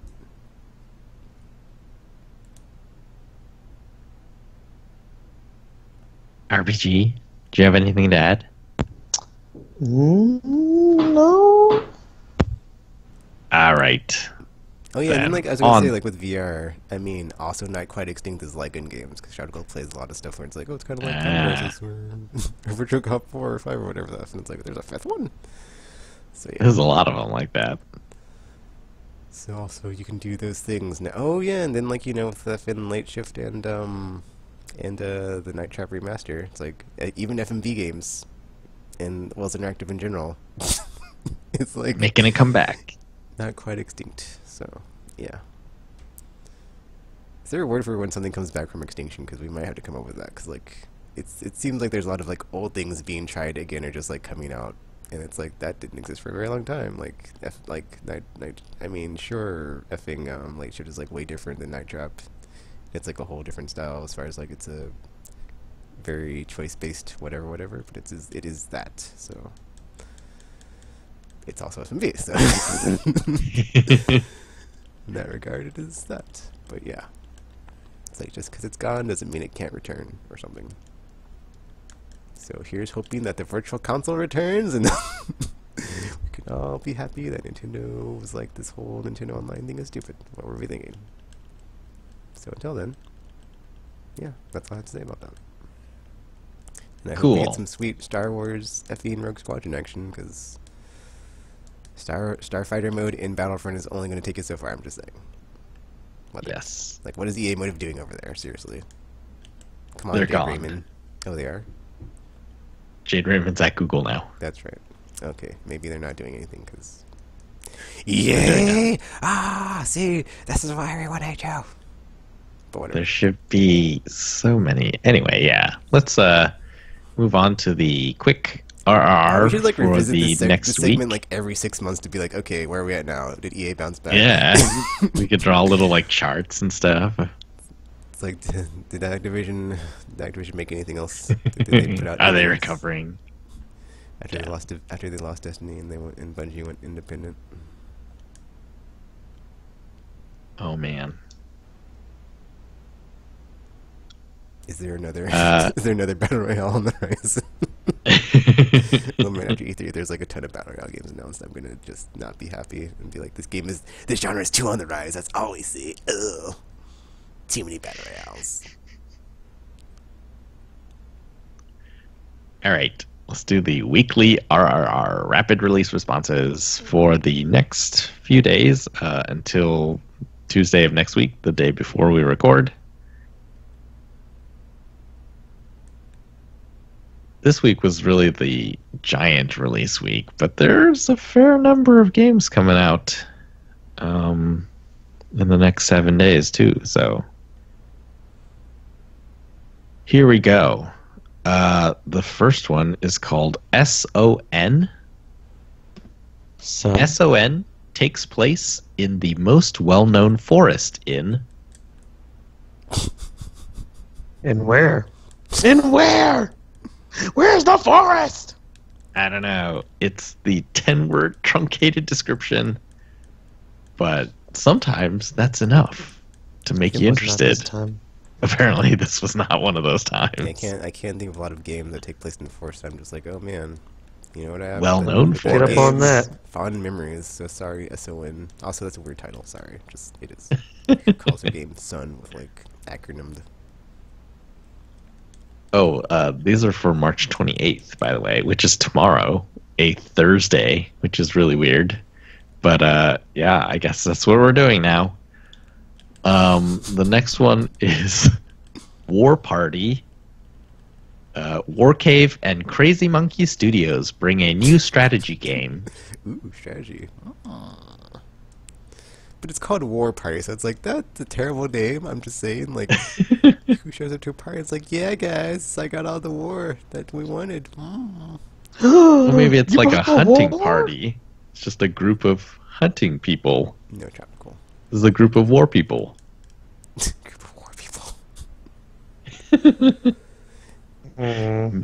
Made by War Cave. And a Crazy Monkey. No? No? Although... I mean, it says strategy, so I'm like, what's the strategy RPG? But it's like, that, you should use those words to let me know that. So it's like, no. I'm not going to be in suspense of like, oh, maybe it's this thing, but it probably isn't, so. Hey, what was it called, though? It's called War Party. Oh, yeah, because you did say they bring a war to the party. I mean, nah. Sounds too generic-y, so it might not have much going for it. That's true. Next up is Dracula's Legacy. Haunted by frightening dreams about her forgotten past, Isabella, along... Wow, that's a... Oh, okay. I thought that was the whole... I thought that was all the title for a second. I just was about to say, I was like, this is the longest title of any game we've had so far. Jeez. Dracula's Legacy is the title. Oh. That's a lot shorter. Some lady named Isabella apparently is going to be interactive. I mean, maybe she's going to become a Dracula? That's not how that works, RPG. I mean, you don't know her life. Nope. That's a nope for me. You do not. I mean, there's a lot of things you could do with vampires, man. I'm just saying. You can become a vampire. And it's you like, can eat people. just have him and one yep. lady. Could do better. And also, only hang out at night. So, I mean, there's that. I want to go bursting into flames when you're hanging out with your friends.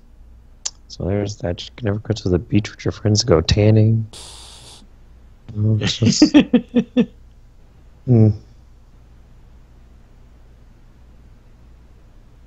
This one is called Inferno Climber. Forge through hell in this survival action RPG. Defeat powerful. That sounds too much like a roguelike for me, except like survival. Why do you have a survival element? Because you die a lot? I'm kind of like, you know, I need to not play a game where I die a lot right now, so I'm going to have to say pass. Sensitive. I've had a lot of dying this week. I'm kind of over it. I'm sorry. Although, next RPG, that could be fun, though. Wait, what is it called again? Inferno Climber. Inferno Climber. Interesting. Is it pretty based on what you can see? Well, I see text. Actually, I that wonder. So one of these games, and I can't remember which one, is actually from Arc System Works. I think it might be this one.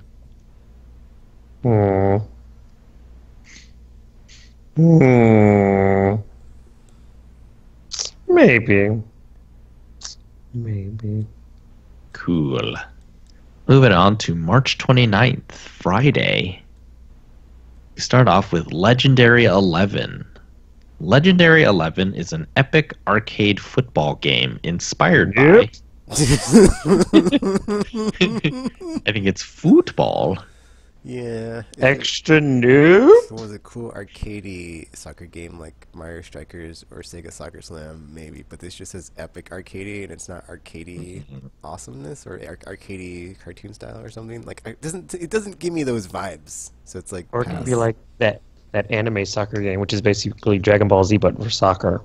Could have been one of those. That would have been fun. Yeah. Factor 5. It doesn't have a lot of cool adjectives or whatever, throwing it out there to make me be like, it might be one of those. It might be one of those. So I'm pretty sure it's not one of those. So pass. This one is called Counterfight. Enjoy the thrills of running your own ramen shop. Counter. No, thank you. Wait, I don't. what? I don't do. I thought it was gonna go somewhere totally different. Where you're the shop keeper. I don't do those games. Sorry. All right. RPG. I mean, even if I don't know, because I thought it was going to be something else when you said counterfeit. I was going to be something. Like, yeah, I know. I did too. You're like, I'm very confused. Very confused. But yeah, probably not. Okay. Then it's Surilum 3. What? The king of Surilum, tainted by an unknown force, has... I think I've heard of this series before, but I haven't played it, and I don't think I have any interest, so no. But it's the third one? It's 3? Heard of it. That's what it is the third one. They've gotten to 3, but I've never heard of it.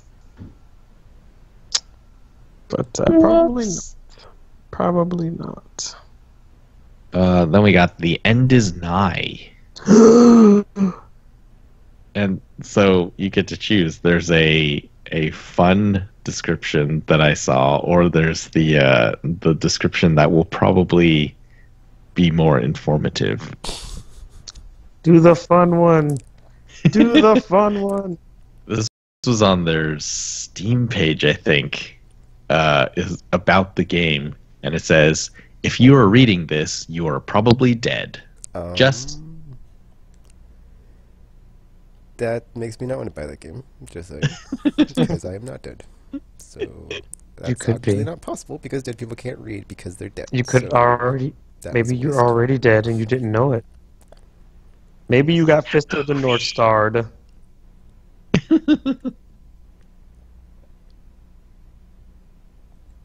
But now I'm curious.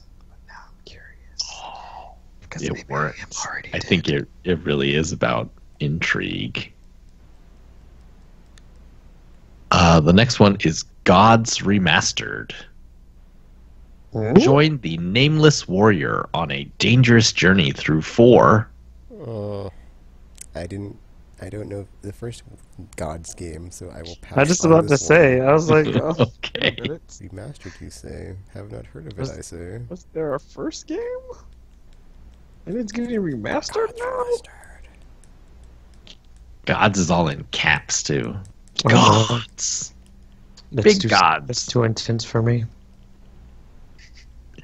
And then the last one for Friday is Assassin's Creed 3 Remastered. Nope. Oh yeah, I forgot that was still happening. That's the game. I heard But RPG that's the one I didn't Gamer like. just be like, you know what? Yeah. F this game and F Assassin's Creed. What did they do? They ruined it. And then ever since then, it was never the same. And then they're like, oh, the fourth one has I've sweet never butt played stuff in it, Assassin's but Creed that was like after the best that. part of the third one, so maybe that's how they salvage it. But then it's like, yeah. It's true. It was the only good part of the third one. The only good part. But is the rest of the game any good? No, it's not. Oh, and I never played, or never finished it. I mean, I did actually start 3, that prologue is boring. Well, the rest of the game is not going to make it any better, so... Nice. All right. Last date before we record again is April 2nd, the Tuesday, the real release day, although that may not be true in the future. The first game is Far Lone Sails. Far Lone Sails is a vehicle action game. Vehicle action. Sorry, vehicle adventure game. Oh, child. In a- That was completely. I went from like. Whoopsies. I'm sorry, Far. It's hilarious. Yes, Far is also all caps in this one. What? No, Far. too intense. It's too Big intense. Far. I can't take it. Vehicle No. Can't take it, man. adventure. Get the F out of here. Yep. The That's genre right. is actually listed as atmospheric vehicle adventure. That is disgusting. What does that even mean? What does that even mean, man? What the crap? Someone is really in love with their idea of an atmospheric vehicle adventure game where you never get out of the car and get to have a character. It's just the car and pass. Oh, it's also car in all caps or whatever. That's no. I think they're too all in No, on it's this not- concept, and it's not that good of a concept, but nobody told them. So sorry, car people. They were like really all in on that too. It's just like atmospheric car adventure. The car is moody in the rain as he goes on his adventure through the streets. It's like, sir, it's just a car. No, it's not just any car. It's a car on an adventure. He has a mission. He has a family. It's like I don't think that's how cars work, sir. Yes, it is. It's like, oh, okay. Everyone knows that car's just the worst Disney property. Why would you even do that? It's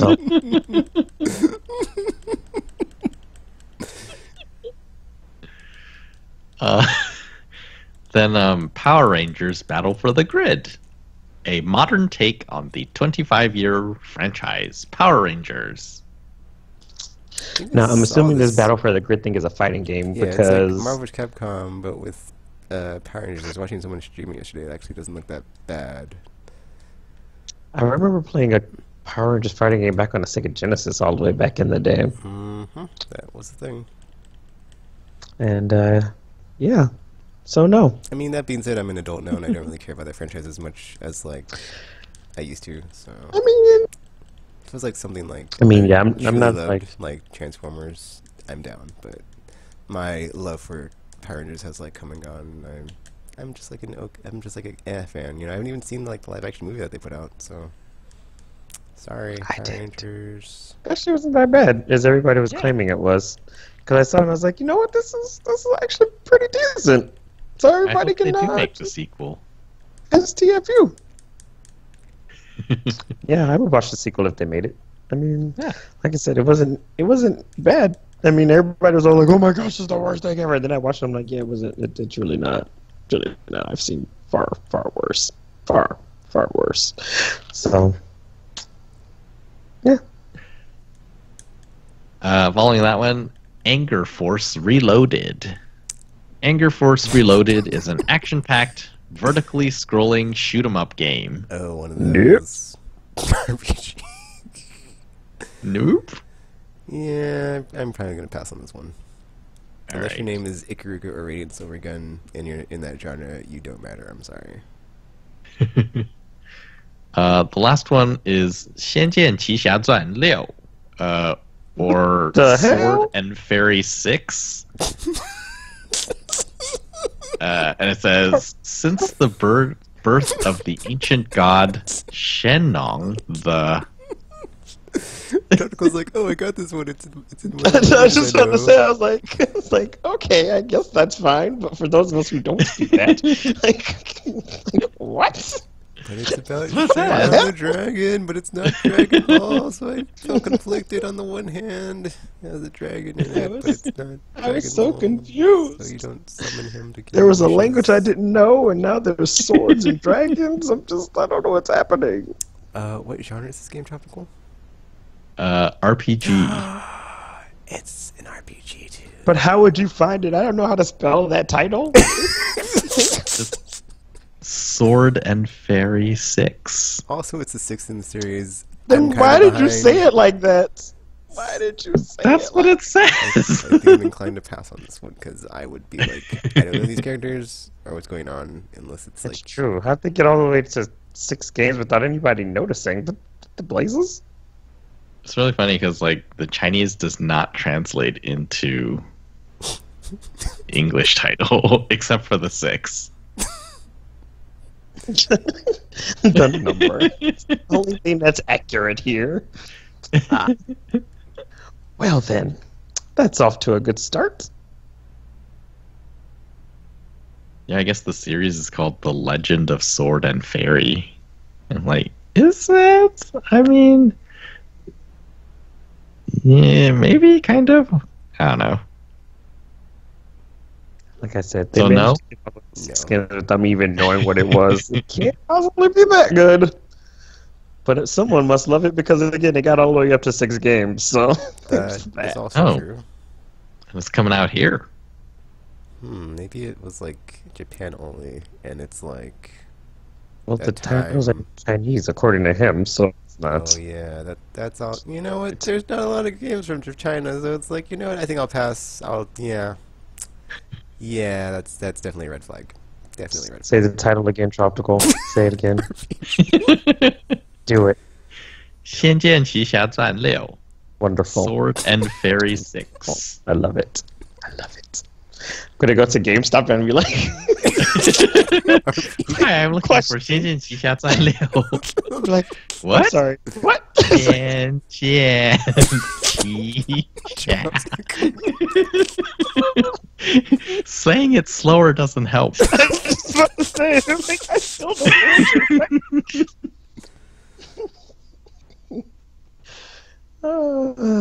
That would be great. That would be great. That would be great. You can cement your legacy at your GameStop as the guy who always asks for games that they don't know. It's true. They'll be like, I mean, it's like you guys were some weird stuff before, but now I think you're just making stuff up. It's like, You make a video of you saying it slowly to the guy's face. like, sir, get out. And then, like, I think he said 6. And he's like, let me look real quick. Well, on my list, there's a game that has a 6 at the end. I'm about to This say one. the only thing. It's like, well, there's a 6, so that must be it, right? Right? So not Mortal Kombat 11.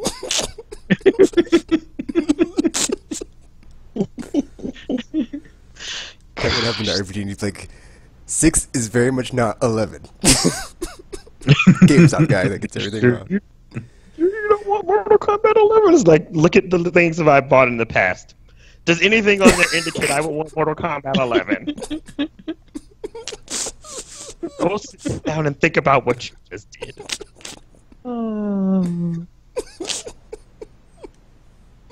Or like he says it gets slow, and then he says 6. And he's like, 6 you say? Let me look at my list here. Oh, maybe it's this one.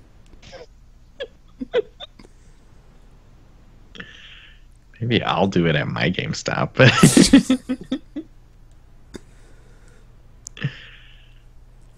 Yeah, so that's the last release that we know so far for April 2nd. There will probably be more.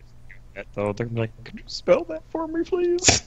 And then I would write it out. That would be great. It's like, this one. I'll write it bigger for you. Gosh, that would be hilarious. It's like, I don't know how to type this in. I don't know how to type this in. Yes. Oh, man. Troll our GameStops. Troll them all.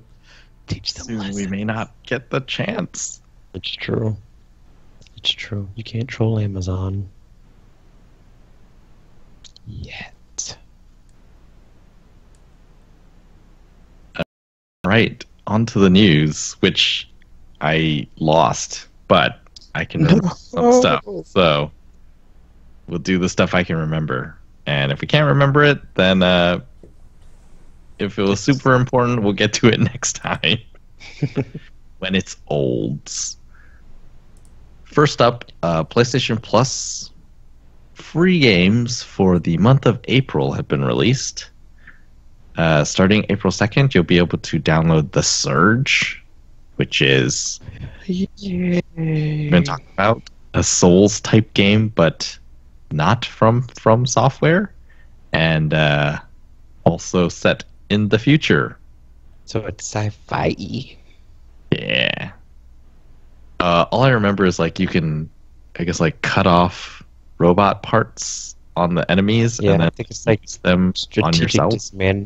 Dismemberment from like Dark Souls, from Dead Space kind of thing, and then graft it onto your suit thing, mech person. Oh wait, I wrote up the, not the press release, but like the summary of the press release of this game way back in the day, and it was like it's something like, in the future, robots have taken all the jobs, and the only way that people can work is to have these like augment suits so that they can compete with the robotic workforce.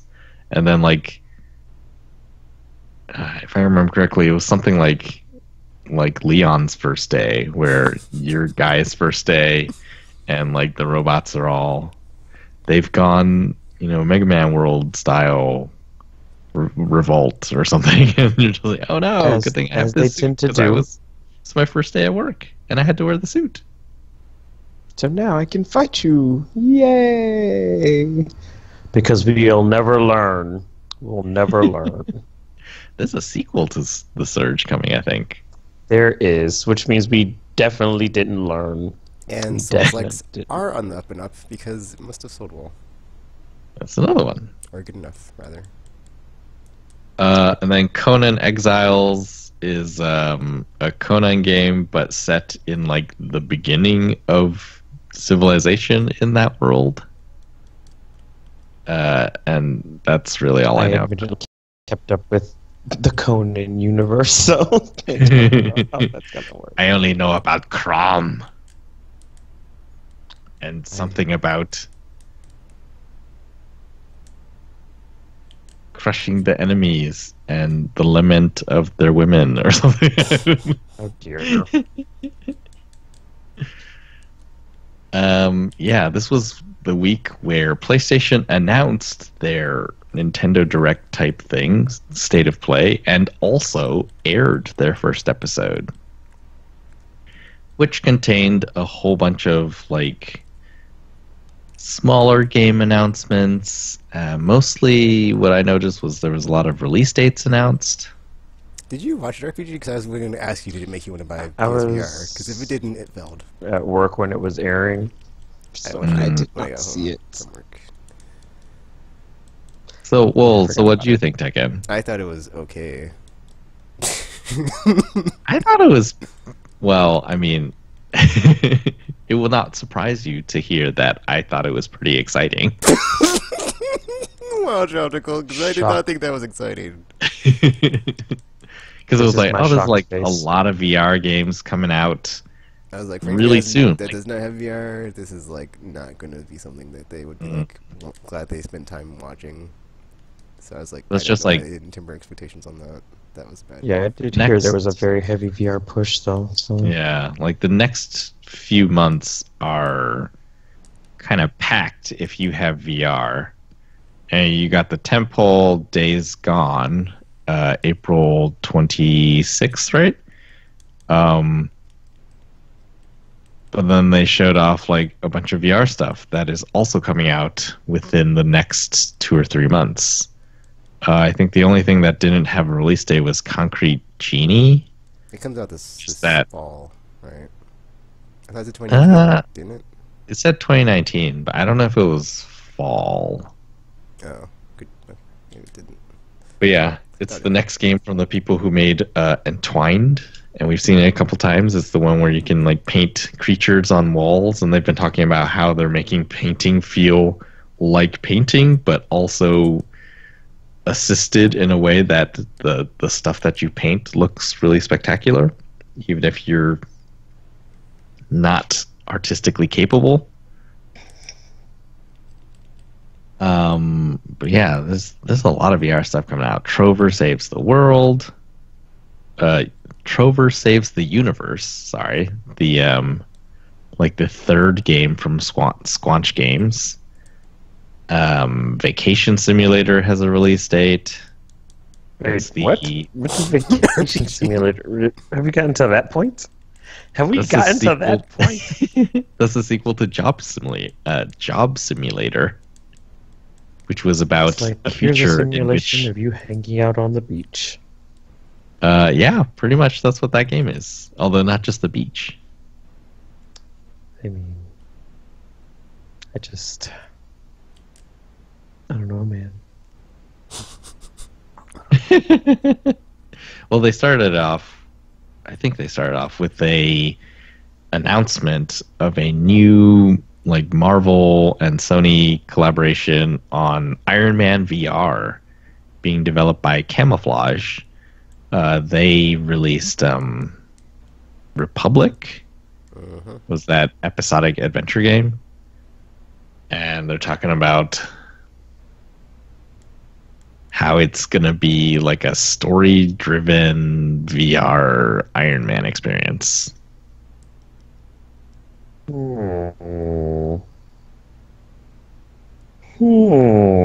Team Iron Man, you say? H2P Iron Man. The thing that I saw when I first started watching, it was Blood and Truth, which is like the expanded London Heist from PlayStation VR Worlds. That has a release date now of, I think it was May 28th. Then there was the VR montage, a bunch of different VR games, some that we've seen. Actually, most that we've seen, I think maybe one that I hadn't seen before. It ended with Mortal Kombat 11, where they said that which characters were they? 3 characters. The monks. What are their names? Liu Kang, the Kung Lao, yes, the hat guy. Jax are going to be in the game. And they started off a bit. I guess it's going to be a time travel story. Yeah, I was like, I'm kind of down on Mortal Kombat 11 story, dude. I was like, I don't know why they had to double down on time travel when that was like the big thing with 10. Because I was like, that should have been like a one-off, and to like revisit it and be like, oh, more time travel. Yeah. It has me like not interested. Well, so they've already like talked about sort of the story. Like there was that one trailer where Raiden is evil now, which has messed up some stuff for the gods that controlled time, I guess, or something like that. And so they're doing some time thing, and like old versions of characters are going to fight new versions of characters. Oh no. It looks wacky. I guess we'll see. I don't remember the plot of 10 very well. I remember Mortal Kombat, like the reboot. Because that was like, oh, this is a very cool way. It was weird because I watched a video about like the timeline of Mortal Kombat, and I was like, yeah. See, the thing about it is that like I didn't play. I mean, I played 4, but it's like I didn't like the era of like 1 through 3, which is like the part that they in the reboot kind of do, and then like 4 is like which one is it? Jeez, it's like. Yeah, it's like 9 months before Armageddon. 9 and Deception. is basically the story of 4 and then like an alternate timeline or whatever. Like it's like the alternate version of that storyline. So it's like that's why it's so weird when I play that game. But it's like that's what that is. And then like this, like when I started doing like all this time travel stuff, I was like, why did they even bother? Because it's just whatever. It just went too far with the track for me. I was just like, yeah. I mean, I'm still gonna get it obviously, but I just was kind of disappointed that that's where they're going with the story. So.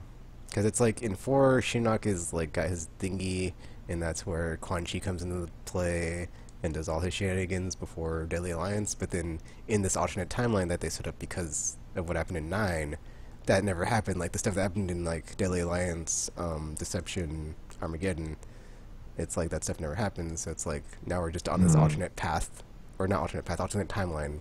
Because it's like, well, there's no Dragon King shenanigans, so who knows if that's ever gonna happen. Or, all that stuff. So now we're just, like, to where we had a bunch of the characters, like, die or, like, become corrupted, and then that's where we're at. But then it's like, guess what? We're doing the same time travel stuff, so who knows what they're going to mess up this time. So, I don't know. I'm kind of over it. Yeah, it seems weird that they didn't... I mean, they probably are going to continue off of where 10 left off. But then, at some point, yeah, it's going to... time travel stuff is going to make it really weird, and you sort of wonder, is like, are they doing it to like rewrite stuff again? Because that's what 9 was for. There were parts of, I guess, because at the end of Armageddon everyone died, right? Yeah. And it was just like, what do you do for the next game? And so they sort of needed like a reboot somehow to get people not all dead. You could do this story mode.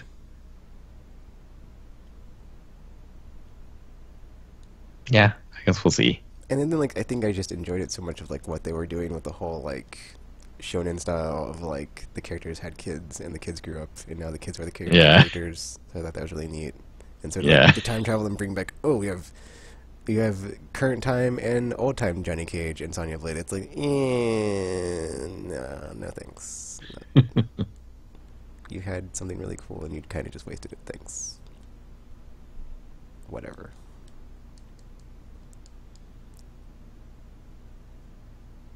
So we just had but then GDC I guess like last my week. conspiracy theory on that would be like maybe it's like why they or like the reason they did that is so they could get like old characters in the game that weren't in the game since 9, like Cabal and Baraka. So maybe that's like why they do that, because like they weren't really there in the Kodokan. What's the other realm called? Other realm, not Earth. There, the place where Shao Kahn and everybody hangs out. I mean, that's Netherrealm. Netherrealm, thank you. I was like, is it Netherrealm? Because that's the name of the studio. But I'm like, is that the No, Netherrealm it's too? Outworld. Outworld. Jeez. That. But then, like, the other weird thing is, like, I was like, when I watched that video, is like the people, or Katana's people who were subjugated are like from a different planet anyway, called like Edenia. And like they never go to Edenia, so I was like, why don't they just go to Edenia? That'd be cool, but whatever. So No, Edenia's gone. Edenia is Outworld because that's what they do. He like conquers and then they merge. That's what, yeah, because they were saying like that's what happened. They were trying to do the Earth because that's what they had done to Edenia. But I was like, so well, I didn't understand that from like the way they told it in the video, because I was like, so Edenia's still around? No, okay, good to know. Nope, it got absorbed. It was delicious. Realms of planets. Huh? I mean, I think it's still really cool. Like, I like 9 because it did go through those stories, which that's why were not they weren't like as really good. clear in Yeah, the original games. Yeah. I mean, you kind of get that story from the movies, but like the movies were not super great. And so it was like the first time in game form. It's like, oh, this is the stories, but kind of different than how you remember them. And Yeah, then since they had that just like, presentation, it was so much better. yeah, and there were just like parts, like some of the stuff that they changed was like really cool and shocking. It's like, oh, what happened to Sub-Zero and stuff. And then, I mean, I guess that's everything for me. Is like, I wish they would have like did that, but like not have effed with the timeline, because like that would have been really cool. Would have been like, okay, well, this is MK1 through 3, like how you remember it, but in a different way, or like how it was, but like in a better version. So it's like, nope, we effed with it, so haha. But now they have time travel like, again, so maybe they're gonna go back and fix it, but probably not. But did they really need to? No, but whatever. Oh. some of the characters they killed in 9 was like very shocking. It's like, I mean, yes, they've killed those characters before, but I don't like people don't consider. I thought the story of Deadly Alliance and like that era of Mortal Kombat was pretty interesting, and then I guess most people did not, and so this was like the rewrite where it's like, well, okay, those things still happened, but we're erasing them. Or depending on how you think time travel works, maybe we're not erasing them. Maybe we're creating an offshoot, alternate 1955. Yeah, that's what I was thinking too. I was like, they Star Trekked it, where it's like alternate timeline. That's why I said that. I was like, oh, guess we'll see.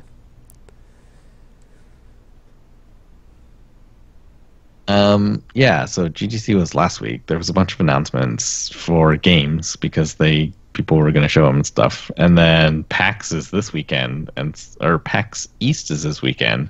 So they've been getting more announcements of games coming out before that. One of a few really exciting ones, Borderlands is probably going to get announced. We had the tease before GDC, and then we had this teaser trailer called, I think it's called Mask of Mayhem. Mm-hmm. Yes. And it's like statues, and then all the statues are actually part of a bigger sculpture that looks like the Psycho mask. And it's like, oh, I guess we will soon see what this is all about.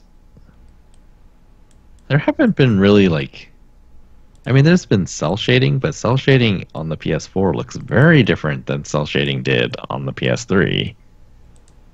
So it'll be interesting to see what exactly Borderlands, the next one, will look like.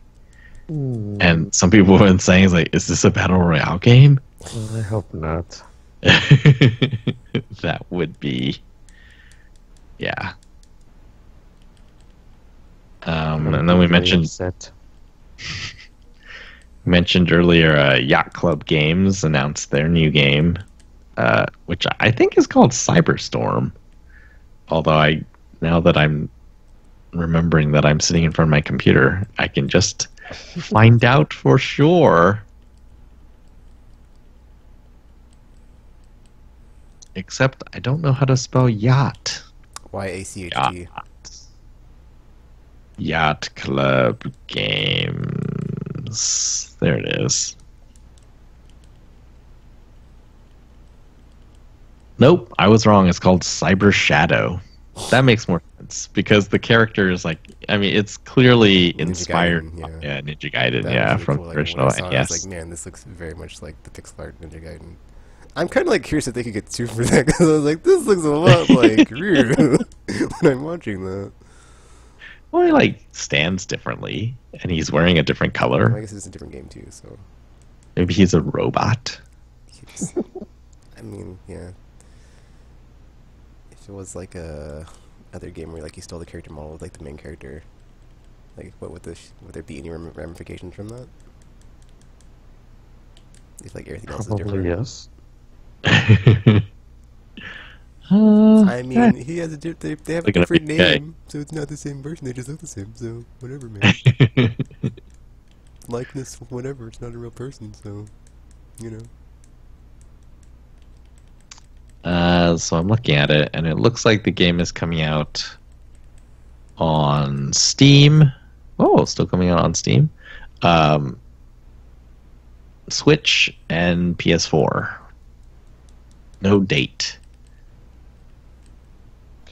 Dun dun dun. So it may never come out. What makes you shut up, PG? I've had some bad experiences, man. Had some bad experiences. With what Duke Nukem Also, Forever? where's my Psychonauts 2, man? Where's my Psychonauts 2? It's supposed to be out last year. What's going on? What's going on, guys? Games are hard to make, dude. You know what Valve says? Gaben. Crazy. I don't accept that. I don't accept that. Earlier in the week, also Paradox Interactive, and I forget who's making it, but they announced that there's going to be a sequel to Vampire the Masquerade. Oh, I saw that. Bloodlines 2. They didn't show... I don't think there was any gameplay footage in the trailer. There wasn't. But it was like first person and beating up vampires and people with like sledgehammers and stuff. I really wish my hard drive save would not have like been on the hard drive that crashed when like Steam didn't have cloud saves, because now it's like I can never get that save back. And it was such a good game, and I was like, man, Tekken was like way into vampires before Twilight on the podcast. I just want to let that be known every time we bring it up, because it's true, and I was just all into that game, and I was very far, and things were going down, and it was really good. And I just never got back to restart my playthrough, so I might have to do that now, because sequel, it was so good. High expectations from that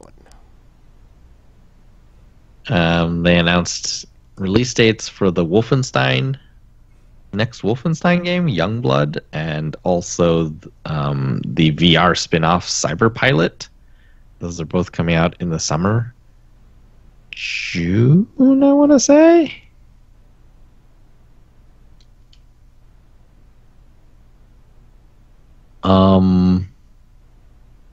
And then I guess the last thing was like a rumor that the Wall Street Journal is reporting that Nintendo will be releasing 2 new models of the Switch as early as this summer.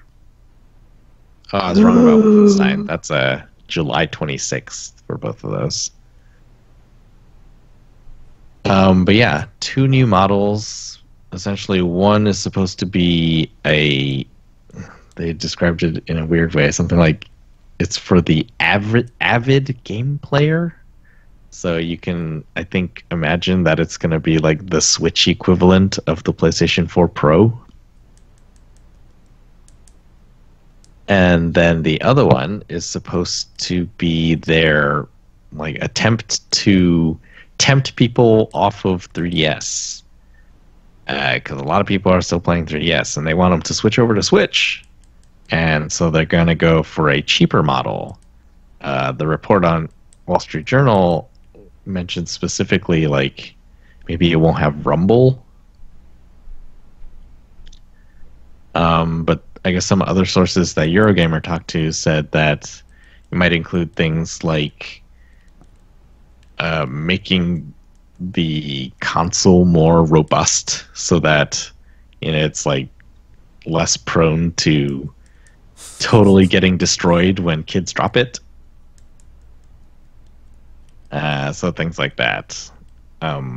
They said basically it's sort of like how the 3DS line has like 2 different ones. There's like new 3DS XL, which is like the flagship model, and then there is the 2DS, which was supposedly much harder to break and didn't have 3D.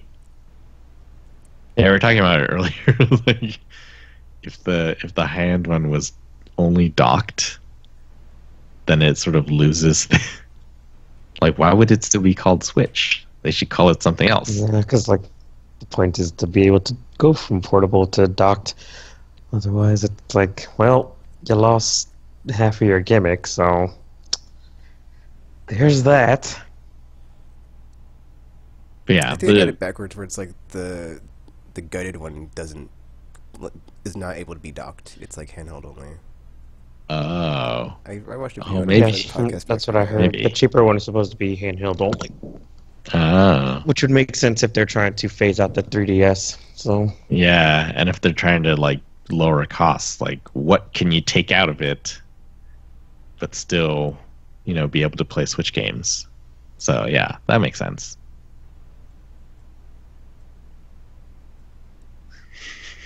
What are they gonna call that one? Switch is because it can switch. So will they just call it the Nintendo handheld? Tropical. It'll be the new DS. It's just gonna have a weird subtitle. It's gonna be Nintendo called Switch, but you can't. Oh yeah, Switch or the Switch Mini, whatever. It's got a 3-inch screen. The Switch. The can't switch. The Nintendo don't switch.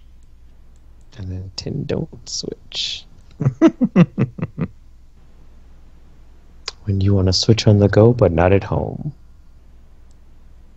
Because you have a secret family.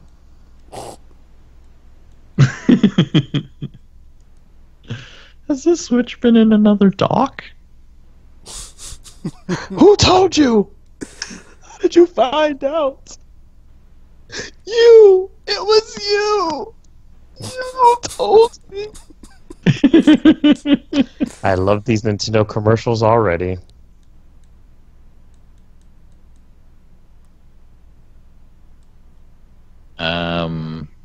Oh, I guess I missed the thing on the Wolfenstein Youngblood. I guess it's a co-op game that you can also play solo with an AI partner. But if you buy the deluxe edition of the game, it includes a buddy pass, which lets you invite a friend to play for free. Sort of like that thing that Far Cry 4 had back in the day. Yeah, I never used that. I don't think I did either. You got like 10 of them. Wait, do I have Far Cry 4? You probably do. I mean, when in doubt, you do. And we have tied it in a neat bow back to the beginning of the show. All right, I have no more news. Did you guys have anything that I missed? EA laid off some more people. Yes. After record profits as well, just like Activision. Thanks, guys. Really, really crazy. There's like an article on one of my tabs that I haven't gotten to read yet, but someone is basically, I think the thesis of the article is that this is all because, some execs made really big mistakes. And now, for some reason, they're not the ones paying for it. Ain't that how it is? Basically.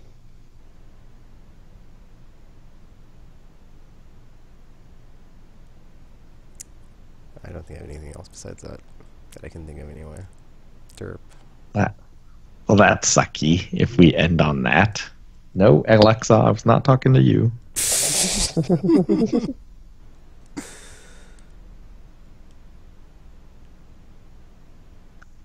I mean, there was a patch for what is really Anthem. cool. That's supposed to be like another hopefully possible fun patch, but since I don't have the game I to play suppose that's good, but we don't know.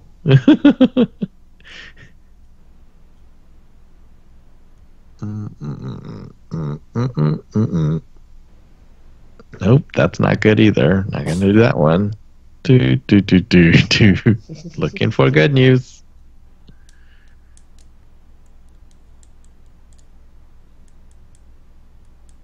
See, this is why you should have just stopped after we did the don't switch and all that stuff. And now Tekken went and made everybody sad. And it's just like, oh, thanks, because this is the darkest timeline. And Tekken just had to enforce it. Had to enforce it. So thanks a lot, Tekken. You're welcome. Thanks a lot.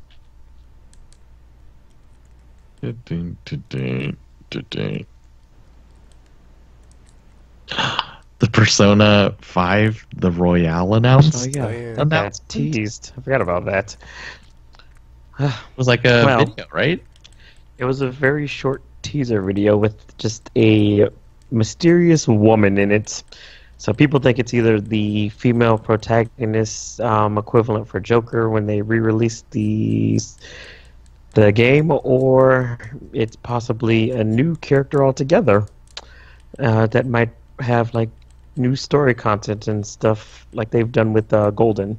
So I guess we will find out because they said they're gonna give us more information on like April 20 something. I think is when that's happening. Because it's supposed to because I mean this one initially came after the finale for the Persona 5 animation, and then I'm guessing next month they'll be, I think that was like the anniversary or something anyway, so then they'll be giving us like the actual details for the Royal edition of the game, or if that is the actual name that they're going by, so we shall see.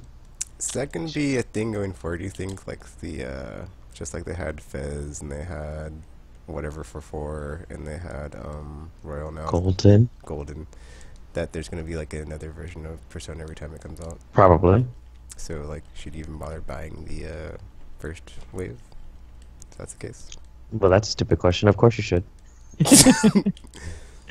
think it's like the time between each one is so long that people are just like, I don't care if there's going to be another one. I'll buy both of them. I need it. Because they all came out like a pretty long time after the initial releases. So it's like, well, I could wait the years after the fact. I'd rather not. So. Well, some people can practice patience, so. Or are really bad at playing the games that they bought. Like, I haven't finished Persona 5. And he'll probably get R. Yeah, he probably will. Just another game. He has a problem, guys. He has a problem.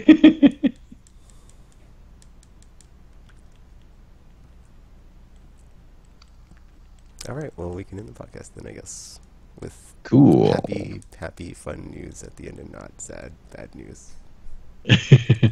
Thanks, Tekken.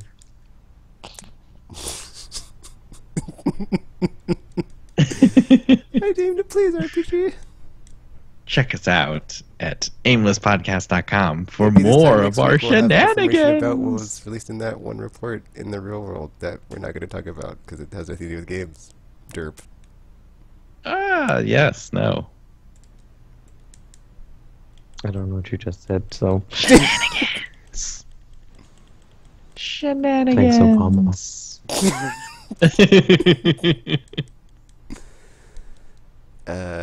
Anything to say before we sign off Tropical or sign off RPG? I said thanks, Obama. Anything to say before we sign off Tropical? VR is looking very bright. Alright, so yeah, like Tropical said, check us out on the internets. YouTube, Twitter, Facebook, wherever the F else. Aimlesspodcast.com, aimless spelled with Z.